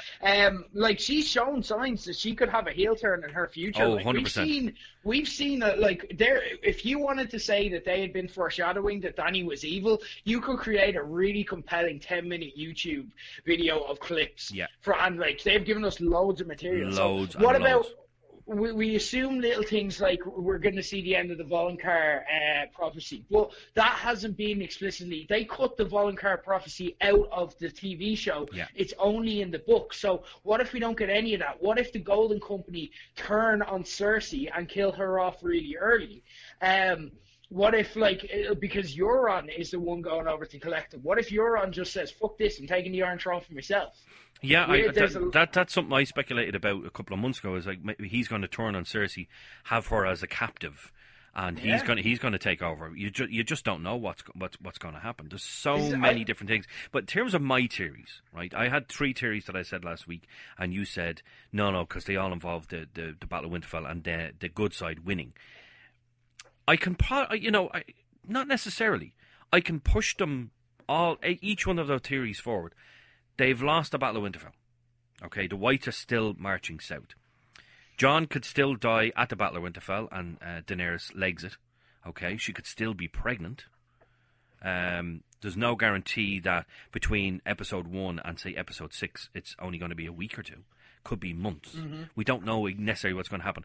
I definitely believe she's pregnant. I definitely believe she's going to have an heir. And let's go back to your previous theory that Varys and Tyrion are going to rule while their child grows until the child is grown up. That could still come into play. I think not so much Varys, because Melisandre has predicted Varys' death.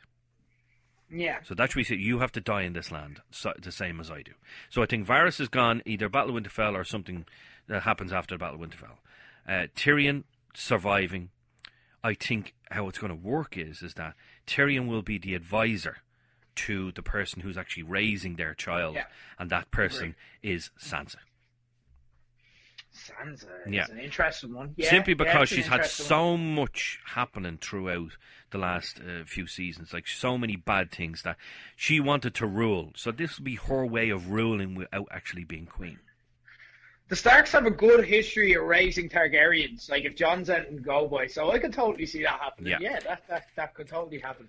Like, there's so much, but like here's the thing. None of us are going to be right. Oh, God, no. Like, there's going to be little snippets. There's stuff we haven't thought of, because that's the reason they're writing the show, and exactly. we're not. We're going to have little snippets of things, like the Tyrion theory of him betraying Daenerys and making a deal. That's almost a lock at this stage. I'd like to think that the theory of Jaime killing Cersei, but it's not actually Jaime, it's actually Arya. Yeah. Love that theory. I hope that is actually one of the ones. But we only have, as of this moment, 3 days to wait. And I absolutely cannot wait. Now, before we let you go, Rick, we just need to talk about that.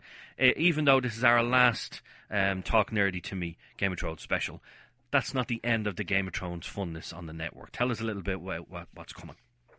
Yeah, well, see, look, we have to deploy you, because shortly after Game of Thrones comes out, we've got the Avengers Endgame. So, we've got to send you back in to do more homework on other stuff. So we're going to take it from here and hopefully have you involved in it. So what we're going to be doing is, and you'll have heard us announce this already, but just if you haven't and you just listened to Talk Nerdy to Me, we're going to be covering every single episode of the final series of Game of Thrones in what we call Game of Low Blows. So it's going to be a weekly show, breaking it down, giving you our theories as they go on, complaining as the theories that we had end up like not being true and something way better happens.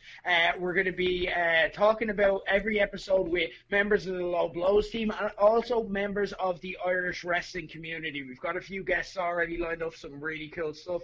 We're going to have Jerry in. He's going to be discussing on it. He's going to be discussing it with us some weeks. It's going to air every Wednesday. So Low Blows, the flagship, is taking a break, as we said in the Wednesday show.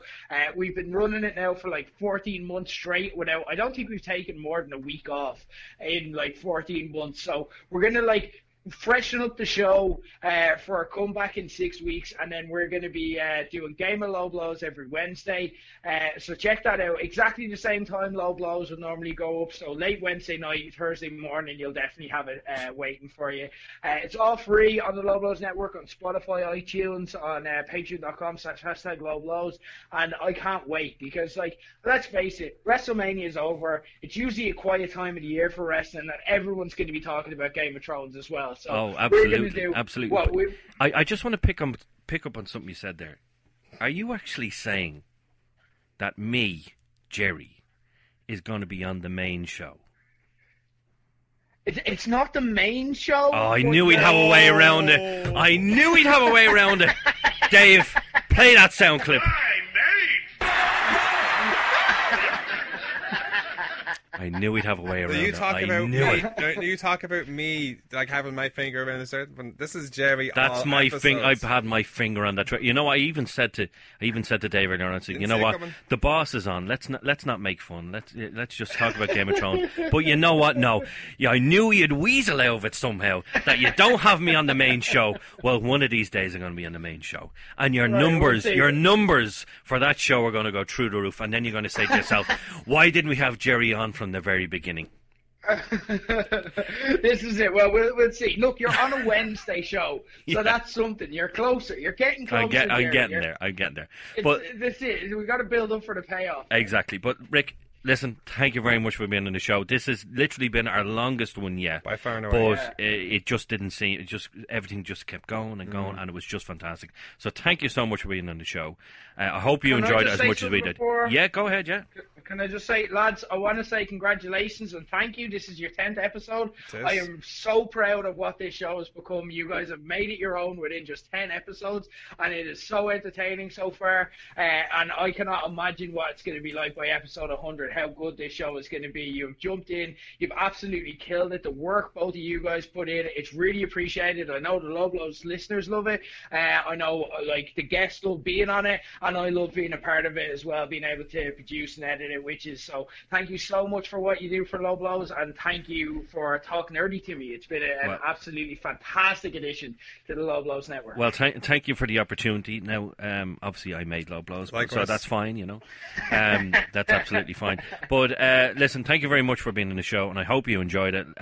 Dave, I hope you enjoyed it, and ladies and gentlemen, I hope you enjoyed it. Obviously, this was quite a long episode, but I tell you, from start to finish, absolutely exciting. I hope you're excited for more Talk Nerdy to Me, and I hope you're excited for the new Game of Thrones. But ladies and gentlemen, thank you for being on the show. I've been Jerry, you've been Nerdy. Thank you, and we'll see you next time.